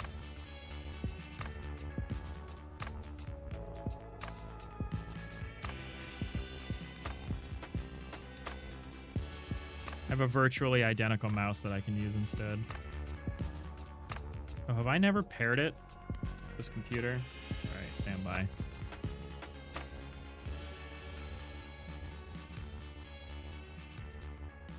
Shenanigans. The last video you shared in the resource section is indeed about tools development. It's also pretty much every update you've shared about your own game too. Hey, that's no problem. We're about tools development here. You just got to make a good enough tool that you can hit the this is gonna very briefly probably exposed you know, my email address, but that's not for the first time. Should have used high security mode. Add a device. Bluetooth. There you are.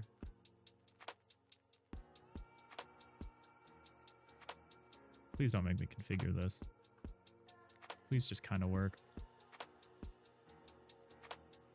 Very slow. All right. Hold on. We got to open Logitech.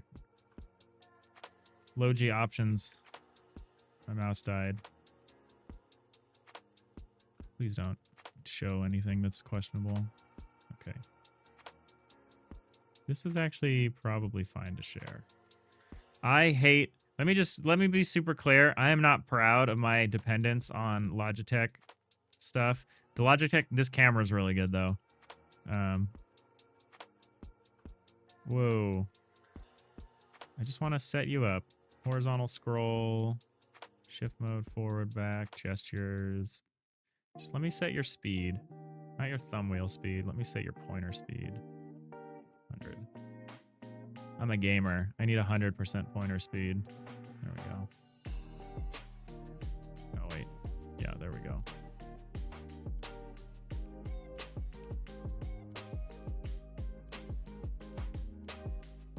What is this, a sponsor section? Yeah, right. I would love to... I'm slowly replacing my mice with like other things, like especially Keychron. I like Keychron, but nobody really makes the horizontal scroll wheel. Like it's really hard to get a mouse better than the MX Master series. They're just really good, especially for business stuff. Like a horizontal scroll wheel while I'm programming is cute, it's fun, but a horizontal scroll wheel at my day job is like required. I've tried to get into more trackball stuff, and trackball stuff is cool, except Google Sheets does not respect like trackball scroll wheel stuff. Pretty much anywhere else, if you press in the middle mouse button and start to trackball around, it treats that as a two-dimensional scroll. So if you're on a web browser, you can just two-dimensional scroll around. But for some reason in Google Sheets, they're like, nah. I don't know why Google has to have their own set of shortcuts, their own set of... It's like they think they're Apple. It's like, you don't get to do that, Google. You are not Apple. Yeah, I've sold out.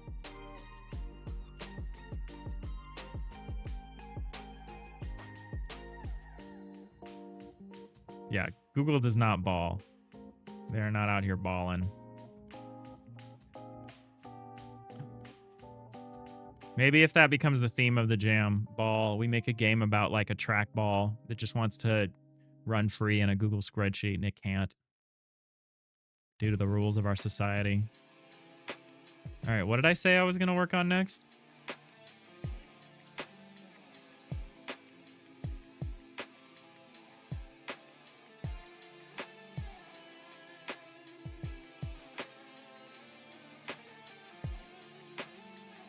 All right, this is nice and relatively clean. This is all still kind of horrible, and actually I think there's a problem here. All the stuff we do with the block hit list. Actually, where do I think this problem lives? Oh, you know what? It's probably when we keep the W chord offset. That's probably part of the problem. I want to figure out how we end up scrolling in between walls. I don't totally understand how that happens, but it's definitely happening. And that's like part of the struggle here. So if I do one of my Dave specials here. Ooh, yeah, that feels nice.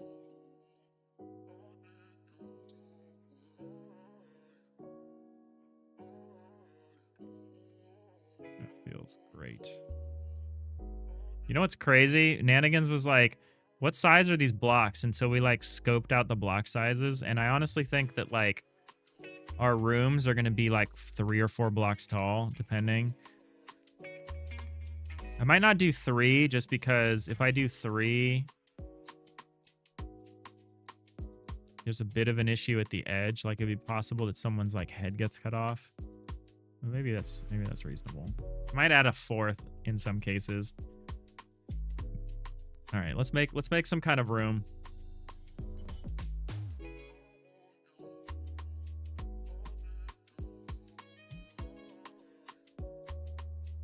Oh yeah, we also need to sort out the edge case that is a Jeffrey's tube. That's like a vent with like size 1. We need a special case for that. I think 3 is really small. Let's try 4 for this one. I can't wait till we're actually like building stuff. Like rooms and like ships. Very excited. It's soon. It feels soon. Feels like this will be soon.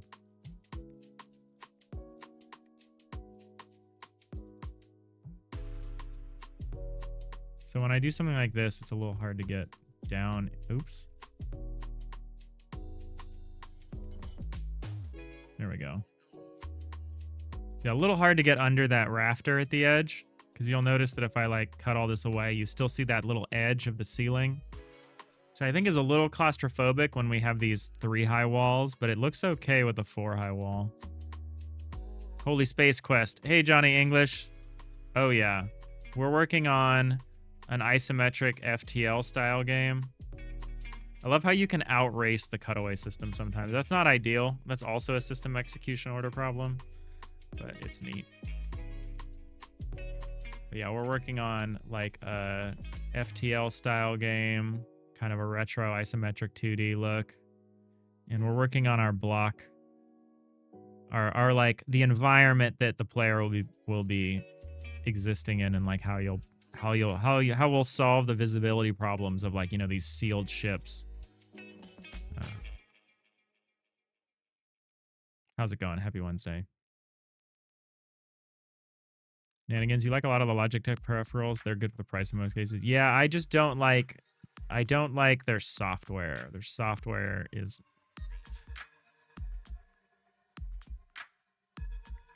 Okay, here we go. So now we're cutting this all away so we can make additional rooms.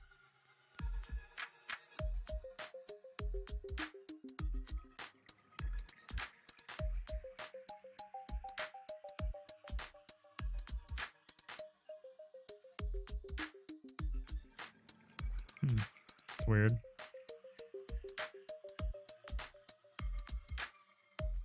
A little twitchy. A little twitchy. Like, is this just my janky mouse? The mouse I'm using right now is a lot cheaper than my main mouse. I'm just trying out the usability of some of this stuff.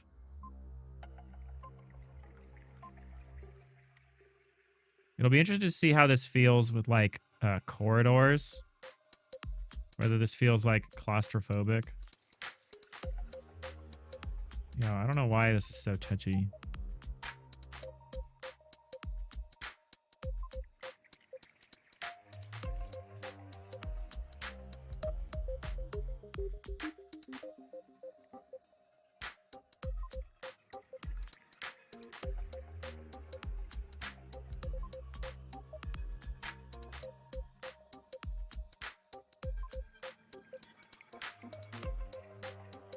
Yeah, I don't understand these moments where the cutaway freaks out like it's in a wall. The system should not allow for that. Like, that should be impossible. But clearly it's happening. Even for just a moment, it's happening. And that's a problem. We'd handle a lot of the stability issues if we could figure that out.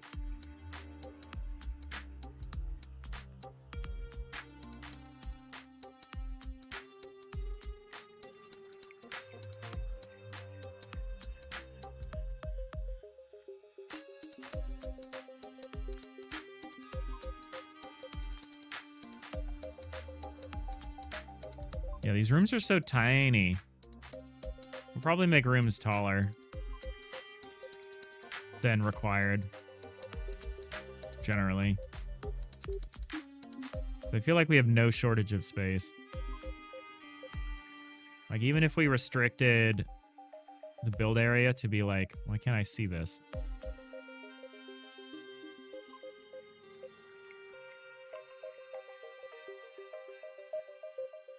Yeah, like, I like the 4 high walls. I might rewrite most of the doors to take that size. This feels like a good balance, where you can see 3 sections, and then the 4th section of the wall is like a little hidden. I guess it's there. 1, 2, 3, 4. Yeah, that's nice. I think that's all right.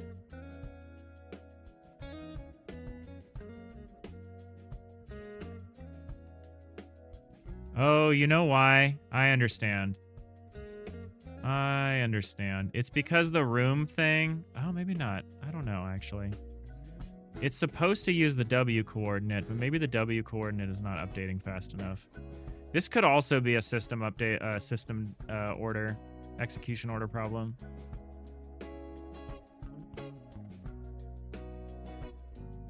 Because it's not like we're buffering the cursor.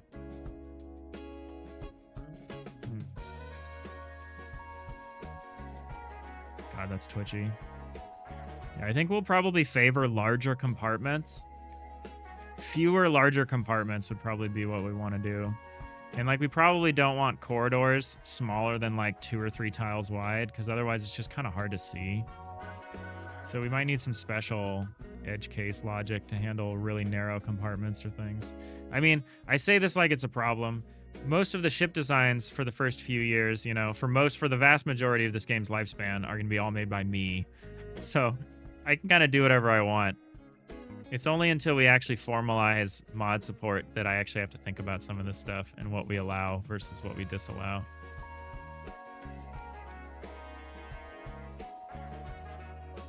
There's some... Oh yeah, like I can't scroll from here, which is neat. Why can't I scroll through here?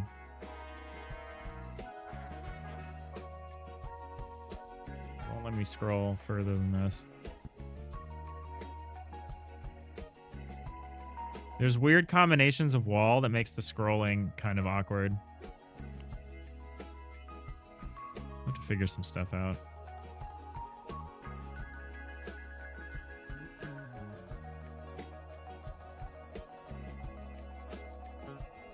All right, we got ads coming up in a minute here.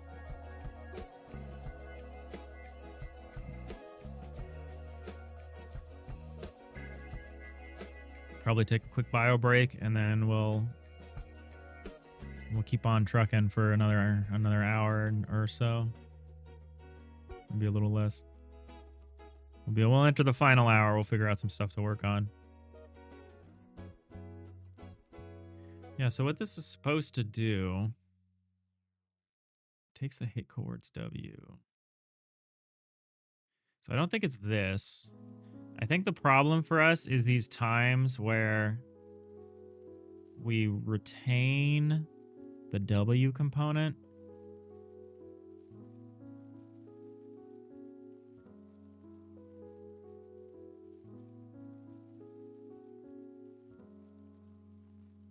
Instead of updating it. I think that's causing some problems, maybe.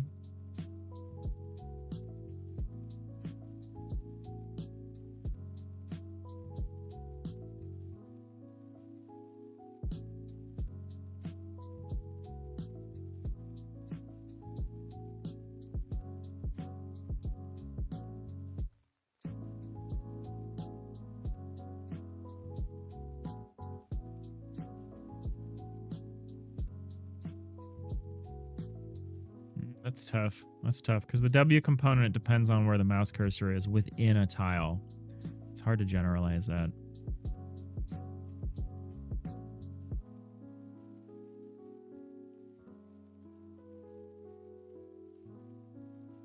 I still don't remember what this offset is for.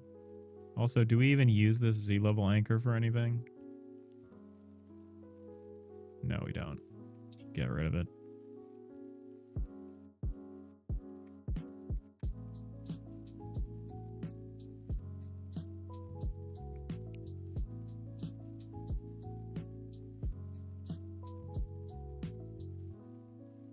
All right. We got ads. 3 minutes of ads. I'll be right back. Thank you all. Appreciate you spending part of your day here with me.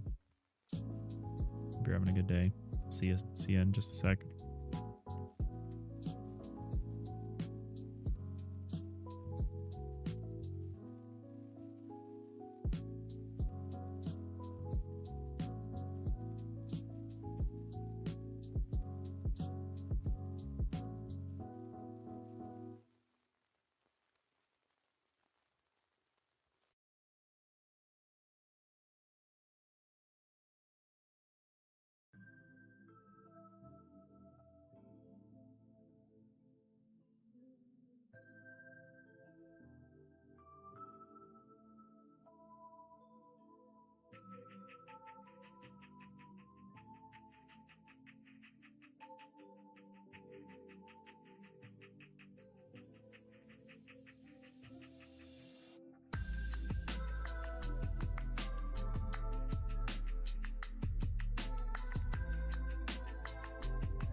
Oh man, it's a windy one out there.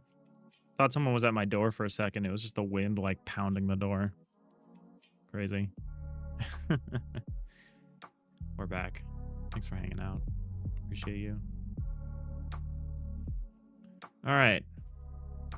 Final hour here. What are we gonna do? What are we gonna work on? What are we doing? I don't totally understand this like brief moment of cutaway. Maybe if I look at the cutaway system, I'll understand it better. I have this concern that the cursor coordinate is being updated or something. Like maybe we need to be past the cursor coordinate when we run like this. Although we do assign it locally and then hold on to it. So maybe it's okay. Do we refer? Oh no. See. We need to like pass the coordinates in.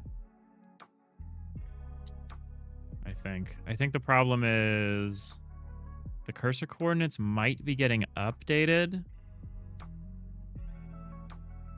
during this process.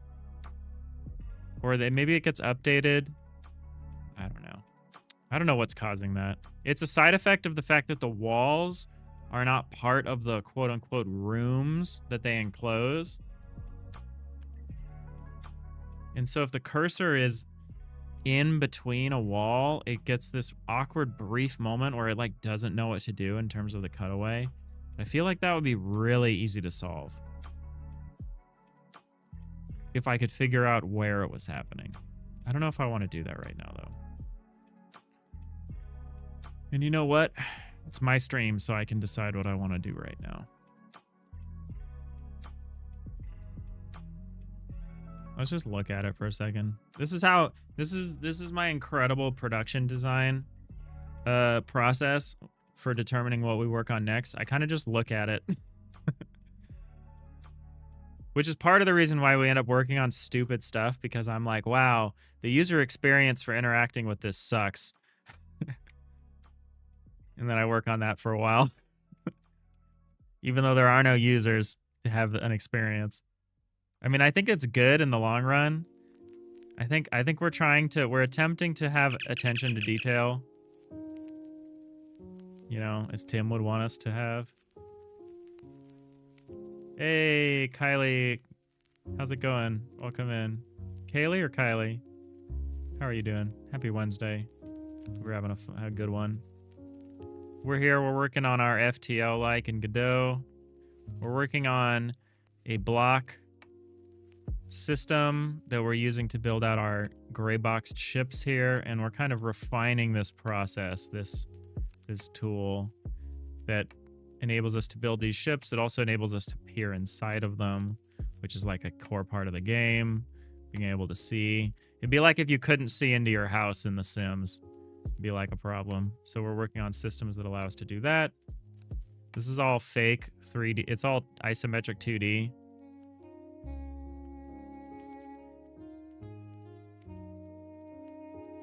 It seems like the more walls we add, the worse this problem is.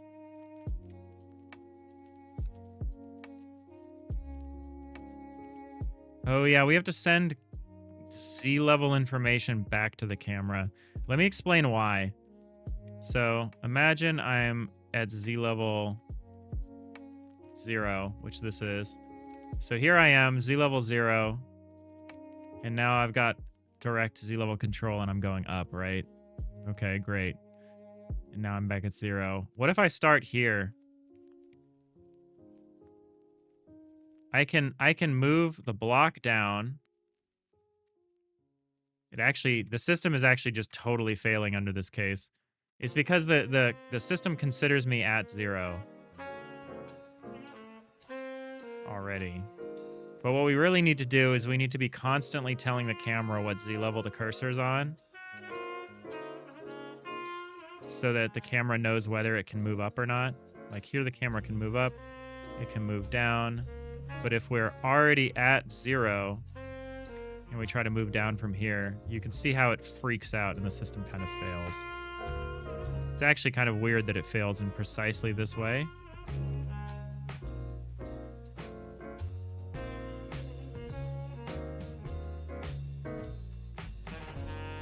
Why is this affecting the cutaway?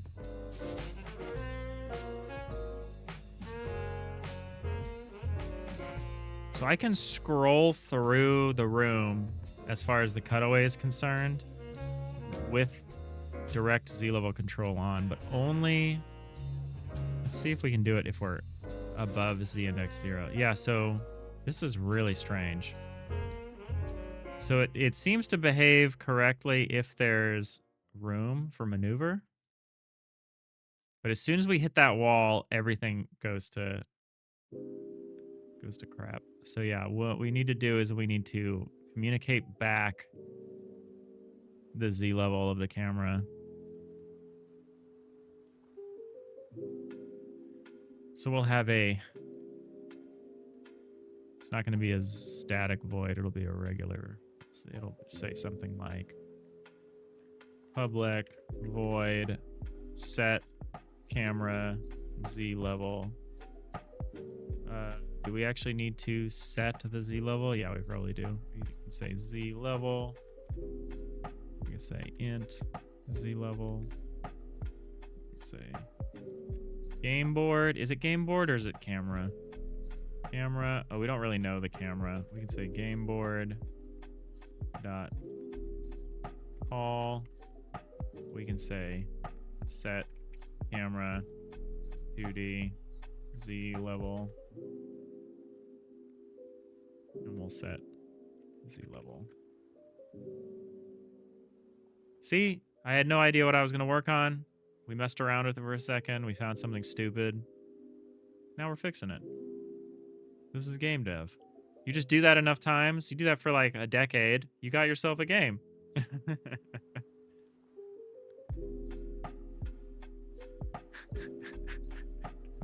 I don't know why that explanation. I felt like I was Carl Weathers telling people about how to get a stew going.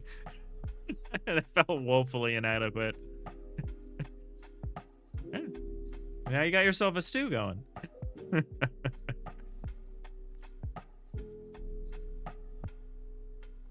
That's an Arrested Development joke, by the way.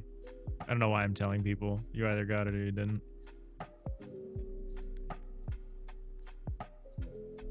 Maybe you got a stew going.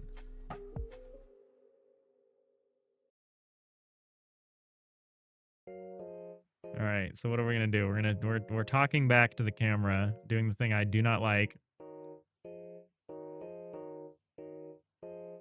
Do we keep track of the layers here? I don't think so. Maybe we do? Do we even use this function anywhere? There's so much cruft. There's so much cruft left in this code. It's time. It's so very nearly time to just do like a big spring cleaning, fix it all. Okay, so when we do this, we set it up or down, but it's constricted. Okay. We'll say func set camera 2D Z level. We'll say int Z level.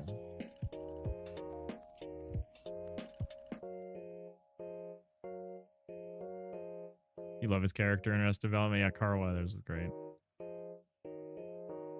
You love Arrested Development in general. You're a little scared to go back and watch because you don't know how it'll hold up. It holds up pretty good. I mean, you will be offended. It holds up pretty good in like, it's still funny.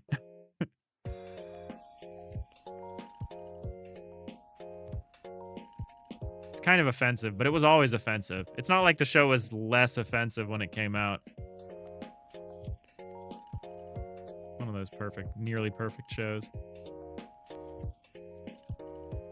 100% that's how you start with a roguelike card game and end up with a frog-based MMO a decade later? Yeah. Yeah. Maybe you got an MMO going. It's like, what? No. When did I accidentally start making an MMO? When did that happen? This is why I don't mess around with multiplayer.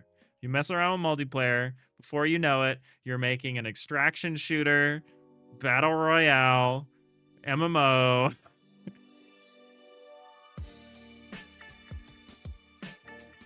Imagine if someone tried to make all three of those at the same time. I'm sure someone's done it. And I'm sure that company does not exist anymore.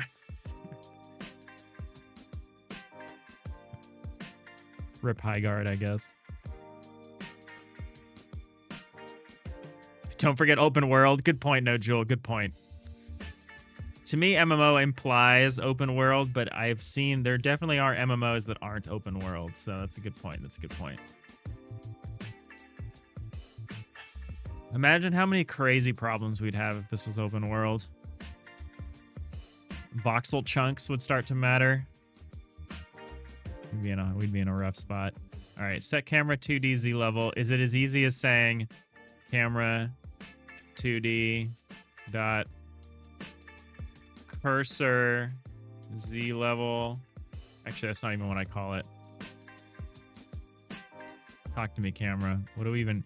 Oh, we don't even keep track of the camera's Z level.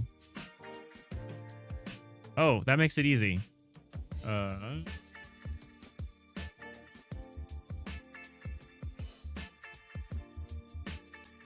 Are we just managing this here?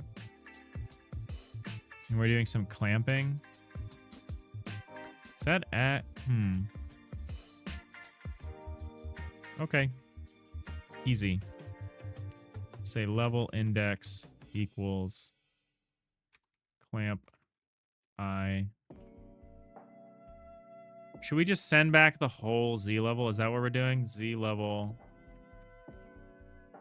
0 level count -1. Well, should this just work? What closing parentheses are you expecting? Oh, it's because I can't declare variables like that. Procedural generation. Oh, yeah. Procedurally generated, open world, roguelike deck building, extraction shooter, battle royale. What else? What else can we put in our game dev stew?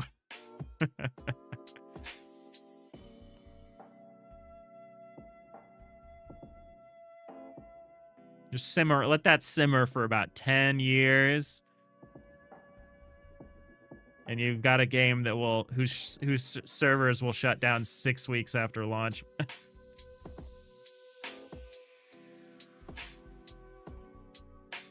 Oh yeah, Arneo, you got it. You need the AI-powered NPCs with dynamic dialogue.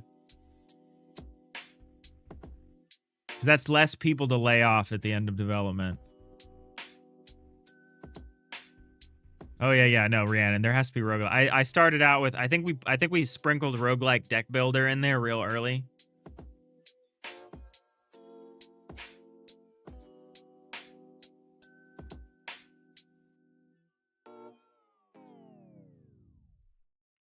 Yeah, there's really no shortage. All right, is this all we need to kind of fix this weird problem? Where are we getting this Z level command from?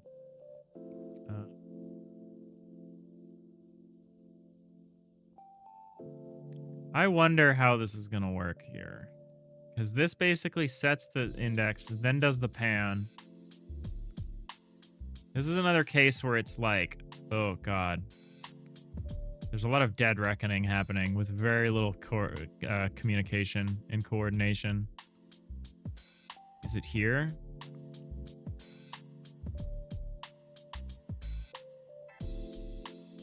Could we say...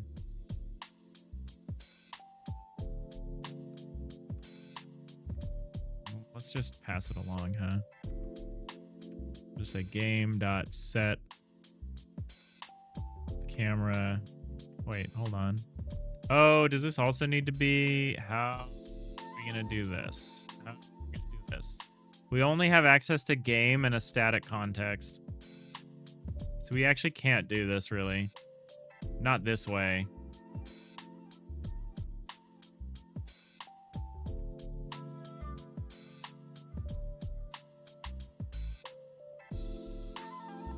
Huh. I actually don't know how to do this then.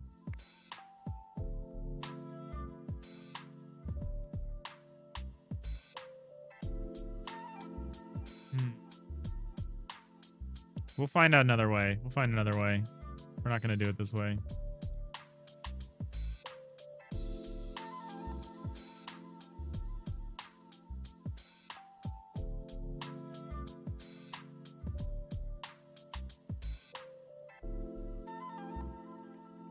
We'll find another way.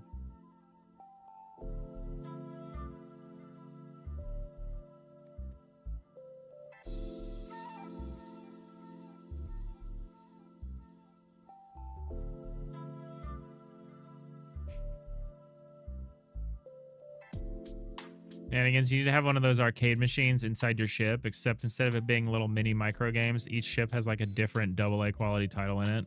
So your simple 2D ship game will be like 200 gigabytes. Yeah. I think it'd be funny just to add a little arcade cabinet in the game that just plays like really simple game, like old games like Space War or something. Or there was another one someone was talking to me about that was crazy. I forgot what it was called. Let me see if I can find it real quick.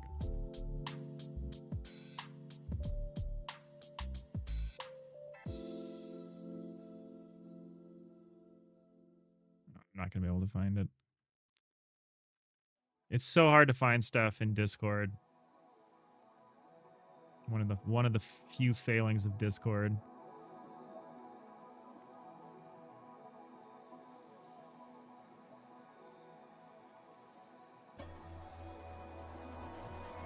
Rhiannon, we need to find some rich hack and convince them to invest in this. The game can't fail. It has something for everyone. Isn't that funny how that's usually how that argument goes, probably? I mean, I don't say definitively. I'm not in the room when it happens, you know? What do we want to do? What do we want to do? We got a little bit of time left. We have that horrible... We need to resynchronize the Z-level scroll. Because something is happening. We are clamping this. So game.input to Z-level scroll. Cursor Z-level clamp. Cursor Z-level plus input to 0. Game.board.maximum.z.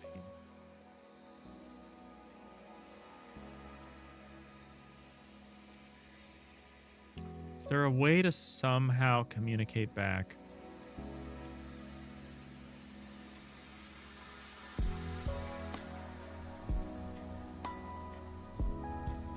It could be something that the board could query from the game script or something that the game script could send back. The problem is, who tells it that? This is why we also had an output. We had like an input and output queue.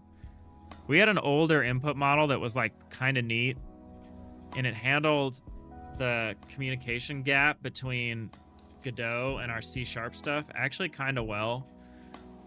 And it would take in like the inputs, put them in a queue, we'd process them, we'd take the outputs, put those in a queue, and then we'd process those. And it was like pretty clean. It was like more than we needed. It had like a whole command pattern. And I kind of cut it because I decided I didn't think we needed it. And now I have a few regrets because that output system would have made it really easy to send information back to the Godot side of things. And I have some regrets. I have some regrets eliminating it. We might go back to something similar that's a lot more lightweight. Not like a full-on command pattern thing. Where we're like storing our history of like inputs and outputs for, you know, reasons.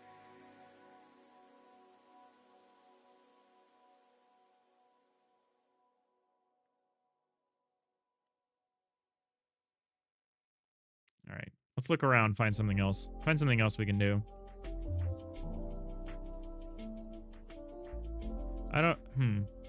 Actually don't know what we're gonna do tomorrow either.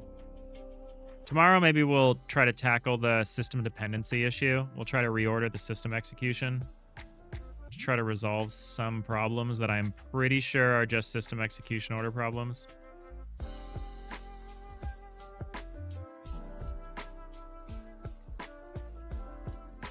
That's a pretty easy way to tell. It's kind of neat. I can instantly line up my blocks, even if they don't overwrite, by just relying on the cutaway. Like, I can tell that this is below and that this is on the same level just because of the way the cutaway system is responding. Kind of neat.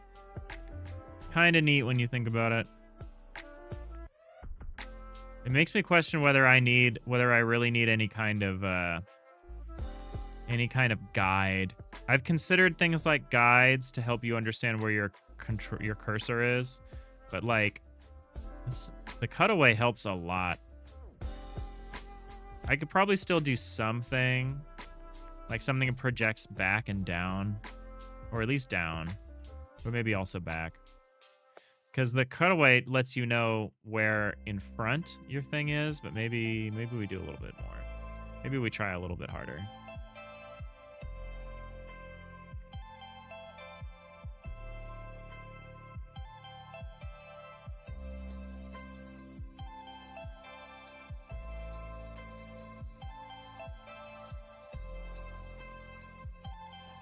Grateful Dead song popped in my head for some reason.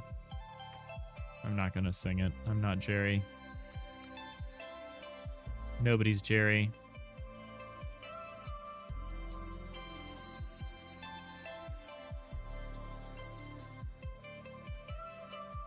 Alright, so if we look at this and we're like, whatever. If it sounds like I'm losing it a little bit, I might be. It seems like I'm losing the plot. Probably because I am. Yeah, the twitchiness of the scroll. Like, the scrolling backwards.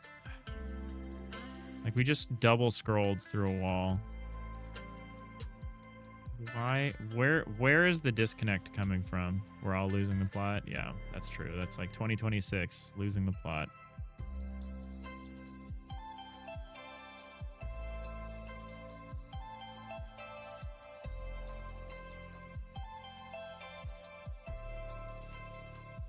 This stuff, this like half and half where we like scroll up a little and then back.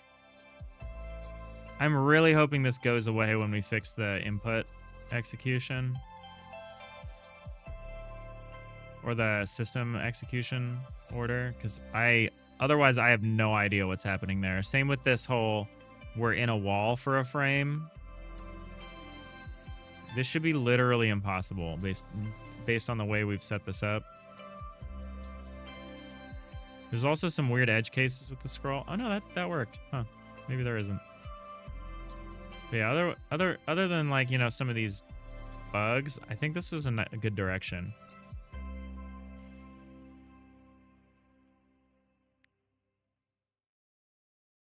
What I need to do is I need to understand how I'm going to think about blocks that take up more than one space. Like things like this door that's like multiple blocks tall. Like how we're going to draw those as multi-block objects and how we're going to reason about them. Especially for things like they're interactable. So like we open them and close them, and I think that's going to be the next big struggle for this game, is figuring out how to get like components, things that are like part of the ship and that we're tempted to store on like the block layer, but that also interact. Like I think a door is actually closer to like a character than it is to like a piece of the environment in terms of like what's involved with them and how they react and how the player thinks about them.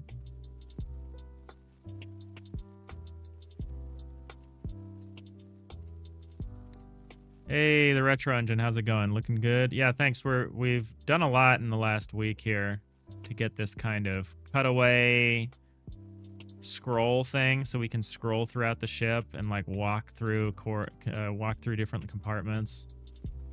There's definitely, I'm just feeling out some of the inconsistencies with it. We're gonna try to tackle it tomorrow, but how's it going? How are you doing? Hey, Fanny Slam. Thank you. Appreciate that.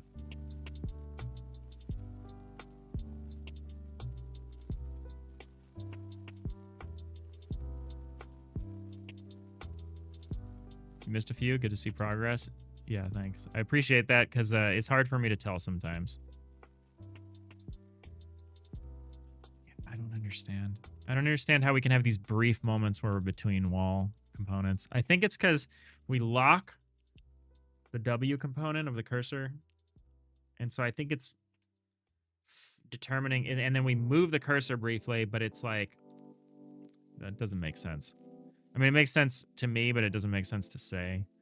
So I think the thing we're going to attempt to do is try to fix this. I think a lot of the problem is that the cutaway system is running in a background task along with the canvas item drawing system, when this really needs to be much more tightly part of the editor system group. I think I put it in here to handle a weird desync thing that would happen. I think we need to rearrange a bunch of stuff. The canvas item system needs to be running every frame, so we need to like reduce the amount of demand on it. Or we need to push off some of the preparation. We need to do some kind of buffering. We need to do some kind of double or triple buffering so that we can, you know, process an input, do a thing, draw the last thing. You know how it is. Like on each frame, we'll like take new input while we're simulating last frame's input and rendering the input from the frame before. That's probably what we're going to do. Which means all input will have a 2-frame input lag, but I think I can live with a 2-frame input lag. I think that's how we need to rearrange things. And if we have 2 frames, like for each thing like that, maybe it'll work better when we try to get some compute shaders or something to help speed up some of this preparation. Or even if we just have stuff happening in the background, if it's got a couple frames to cook, that would be good. I think we need to rearrange things for that a little bit. How do we organize the block editor system group?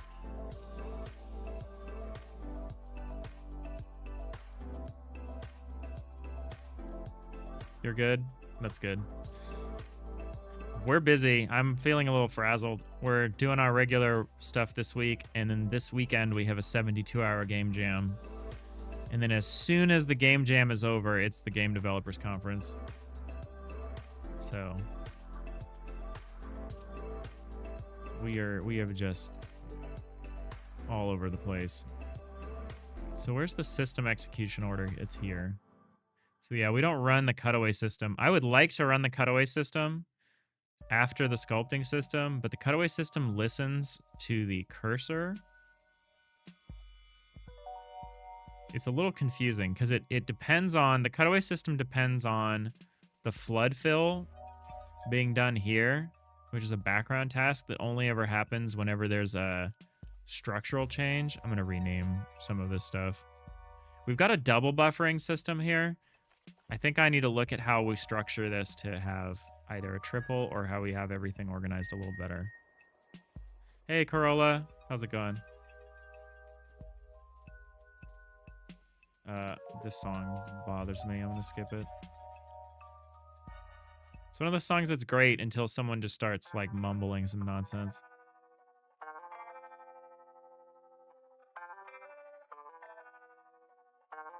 They say there's 43 hours of music in this radio station. I wonder how many hours of it I've just voted down. It'd be nice if it told me.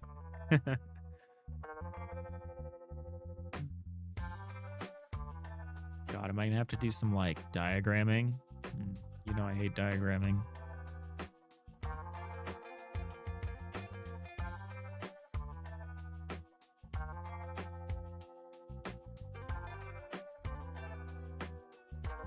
Would it be beneficial to actually pre-filter these lists to only contain blocks that we could actually reasonably select? Would that solve some of this? Because we're kind of adding it all, including blocks that like we can't use realistically.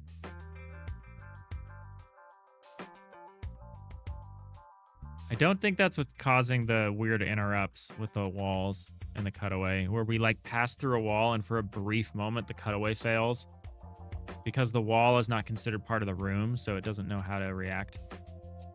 I don't think that has anything to do with this selection. I think what happens, I think it has to do with these scenes or these frames where we are updating the cursor coords, but we aren't changing the W component. I think I need to find the block in the list, assuming it exists, and use that one, maybe? Maybe that will work. Maybe that could work. Maybe we could do like a if block hit list has this coordinate, update the W component.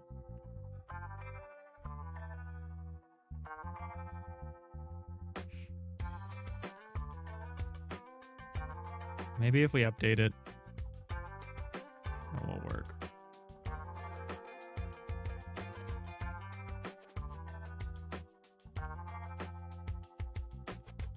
I think that's in the direction of a solution. I think that is towards a solution. I don't think it's quite there, but I think it's towards one.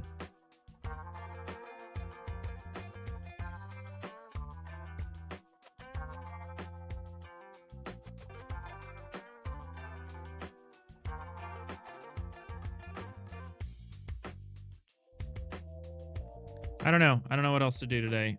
I think anything else I do is going to be like really chunky. A really chunky undertaking. Oh, excuse me. I think we're kind of done. I think we're kind of done for the day. It's a little early for me. But I think anything else we try to do would be really involved. I don't think there's any low-hanging fruit that we can knock out really easily.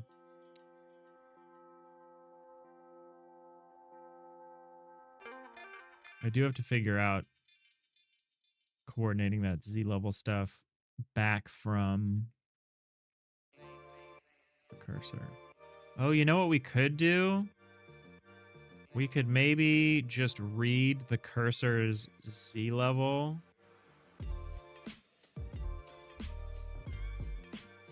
We record that in the input singleton, so we could theoretically read it back out from the Godot side of things. Maybe we can do that. Let's try it. Let's see if we can fix that, because there is this one issue that I am concerned about, and I'll show it. Let's see if we can do that. That would be a nice, easy win. Easy clap or whatever, as they say. All right, so if we do this thing where we like raise the... Oh my god. Not the best. Not the most reliable. How do I even... Oh, this is like behind it. Ooh. Okay, that's fine. I can work with that.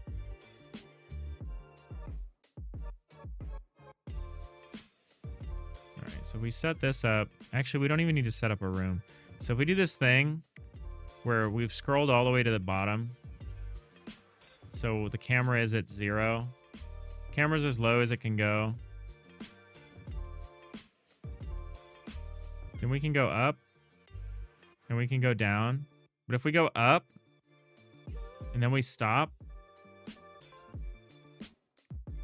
or here, that's not the right example. If we go up and down, and we go all the way down, and then we stop, and then we move the mouse up, and then we try to go down again, we can't. The camera doesn't know what to do, and we start just passing through.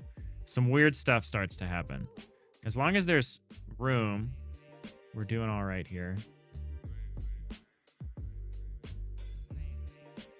But as soon as we get locked, if we keep trying to scroll past 0, weird stuff happens. So that's what we need to do. So we essentially need to, the camera needs to keep track of like where the cursor's Z level is, because that determines what the level index is actually, nothing else. So can we do that? Is that doable? So we say view level up or down only when we scroll.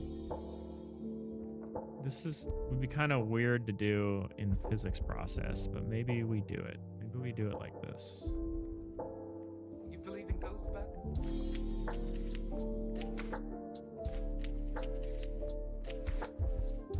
Actually, maybe we only need to do it now when we actually do a camera movement. So what we actually want to do first is we want to get the level index. What we want to do is we'll say level index equals game dot input. Can I access this? Actually, can we just say get cursor Z level? Like that.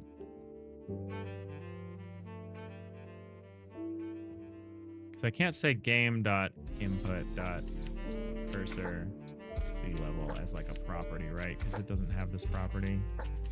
Yeah, can't get find number input in base. Yeah, okay. So we'll do it this way. Ask me about my air gap between GDScript and C#. It's so stupid.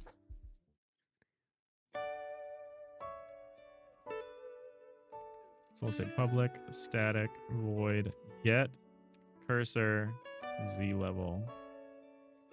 We're just gonna send them input dot cursor coords dot Z. No, it's not a void, it's a int.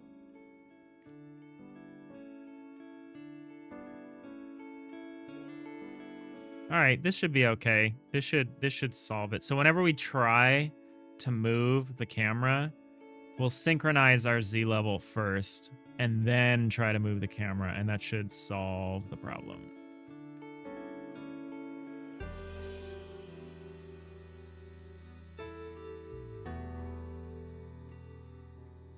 All we have to do is weirdly like reload this script somehow. It'd be cool if there was like a reload button or something. Because the annoying thing, to get this to read, I don't think I can build the .NET project. That doesn't do it. I don't think I can like move to another script and move back. Oh no, that does it. Okay, I don't need to close it. I just need to reopen the, I just need to refocus on the script. That's kind of weird how that works, but you know, I'll take it. So level index is game.cursor Z level, and then we try to change it. Now the only question is a question of synchrony. Will we remain synchronized? So like if we move Z level up or down with this direction, when we get the cursor Z level, we get it before it's changed, right? Let's look at the flow, the control flow here. So we'll go to the input handler. Input handler. So we say set Z level scroll. Then we say gameboard.move Z level up or down. This is when we get the Z level, the cursor Z level. And so when we do this set Z level scroll, all that does, when we say set Z level scroll, that's updating the input.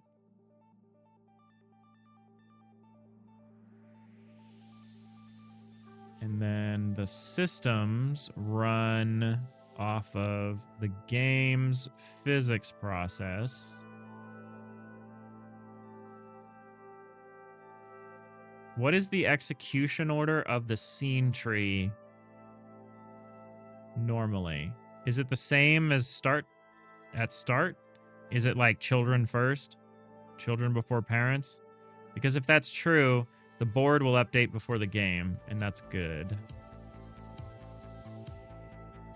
Unless the input handler updates last.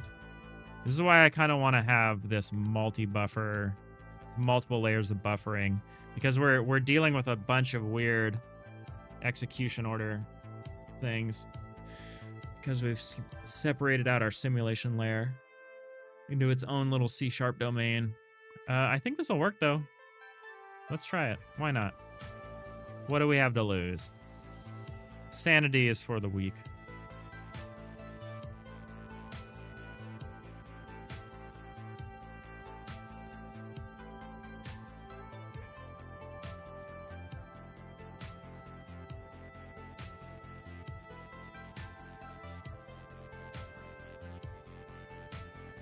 So we go down, we go up. So how did this work? I like go all the way down, we like lock, and then I move the cursor up, and then I go down again, and then we're like locked. Hey, I think it's working. And then I go up, and then I scroll down again, and now we're locked. There's a bit of a weird offset. It's like it retains the offset to the cursor to some degree, somehow. Weird.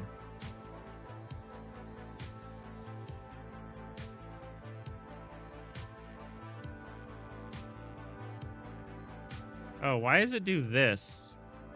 Oh, it's that remember the W thing. Yeah, so this remembering the W component is definitely causing problems.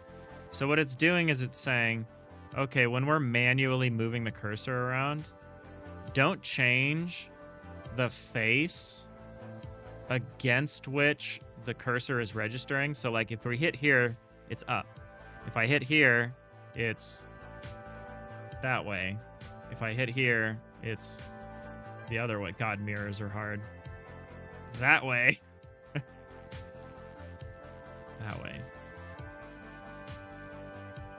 And so if we start manually manipulating the cursor like this, we don't actually change that W component. So I can scroll all the way into the floor and the cursor disappears. Or the block disappears because it's still using this offset instead of this offset. So maybe that needs to change. That could explain. I mentioned it earlier as being a possible reason why we're seeing that weird cutaway issue. Assuming it's not just a system execution order problem, which it might also be.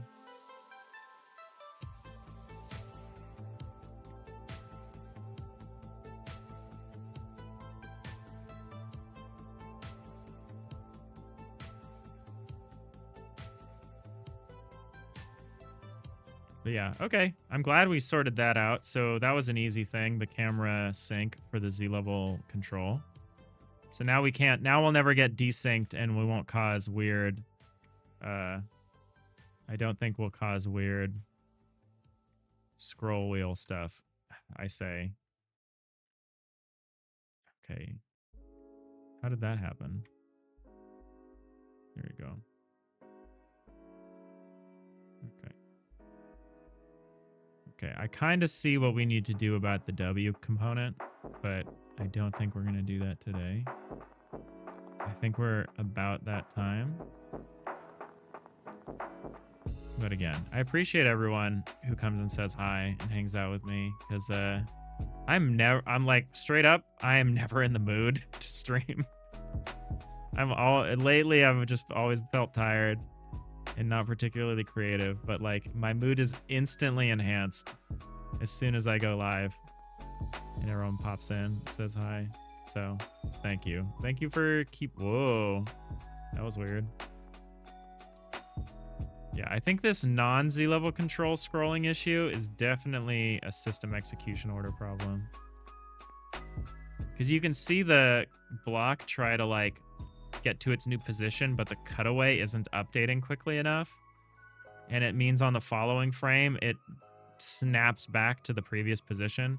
Because we kind of depend on the cutaway closing up around the block. So same way, so like I'm messing around here. If I go up here, that cutaway goes down, goes away. So now I'm messing around here. The scroll wheel works a similar way. It like jumps to the last cut wall. But it doesn't always succeed, and I think it's that occasionally the cutaway system takes multiple frames and kind of desyncs from the cursor mapping system. And so the cursor mapping system is expecting the cutaway to update, but it's not. And so the cursor mapping system is reverting to the same state it was at the previous frame because the cutaway isn't changing.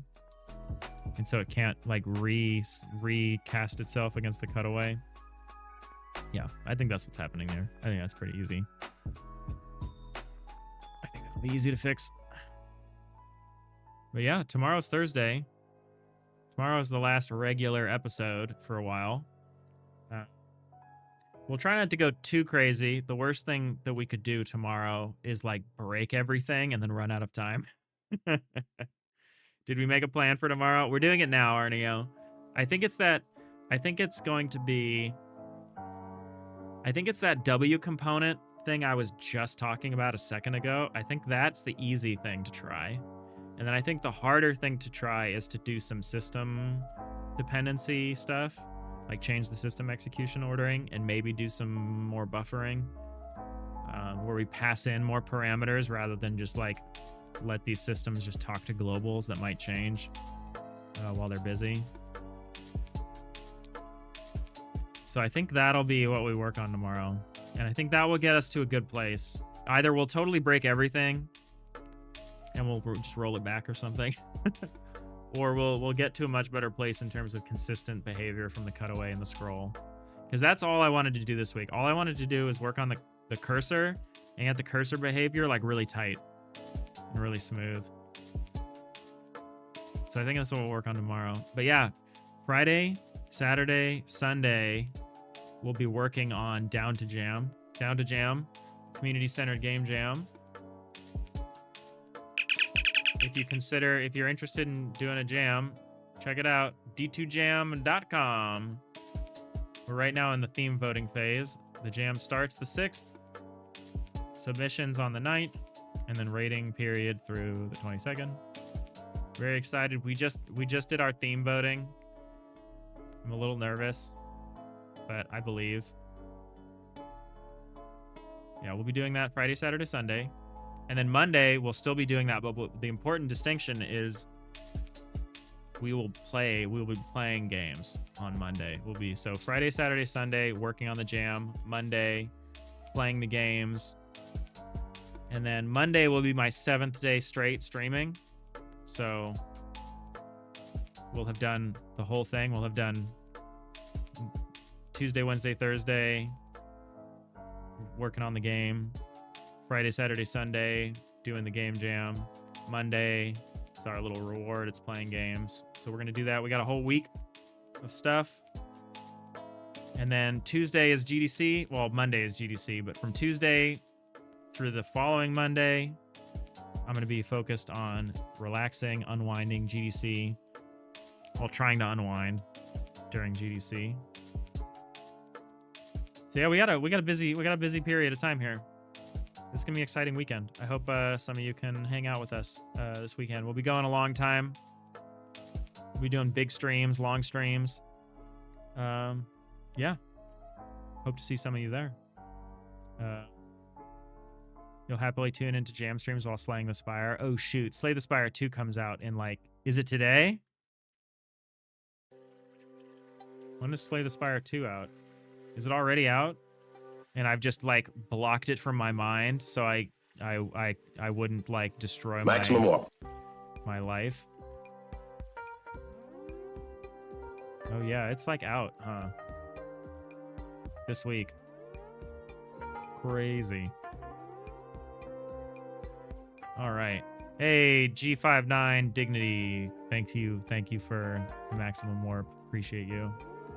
Thank you for the follow as well. You thought it's tomorrow? It might be tomorrow. It's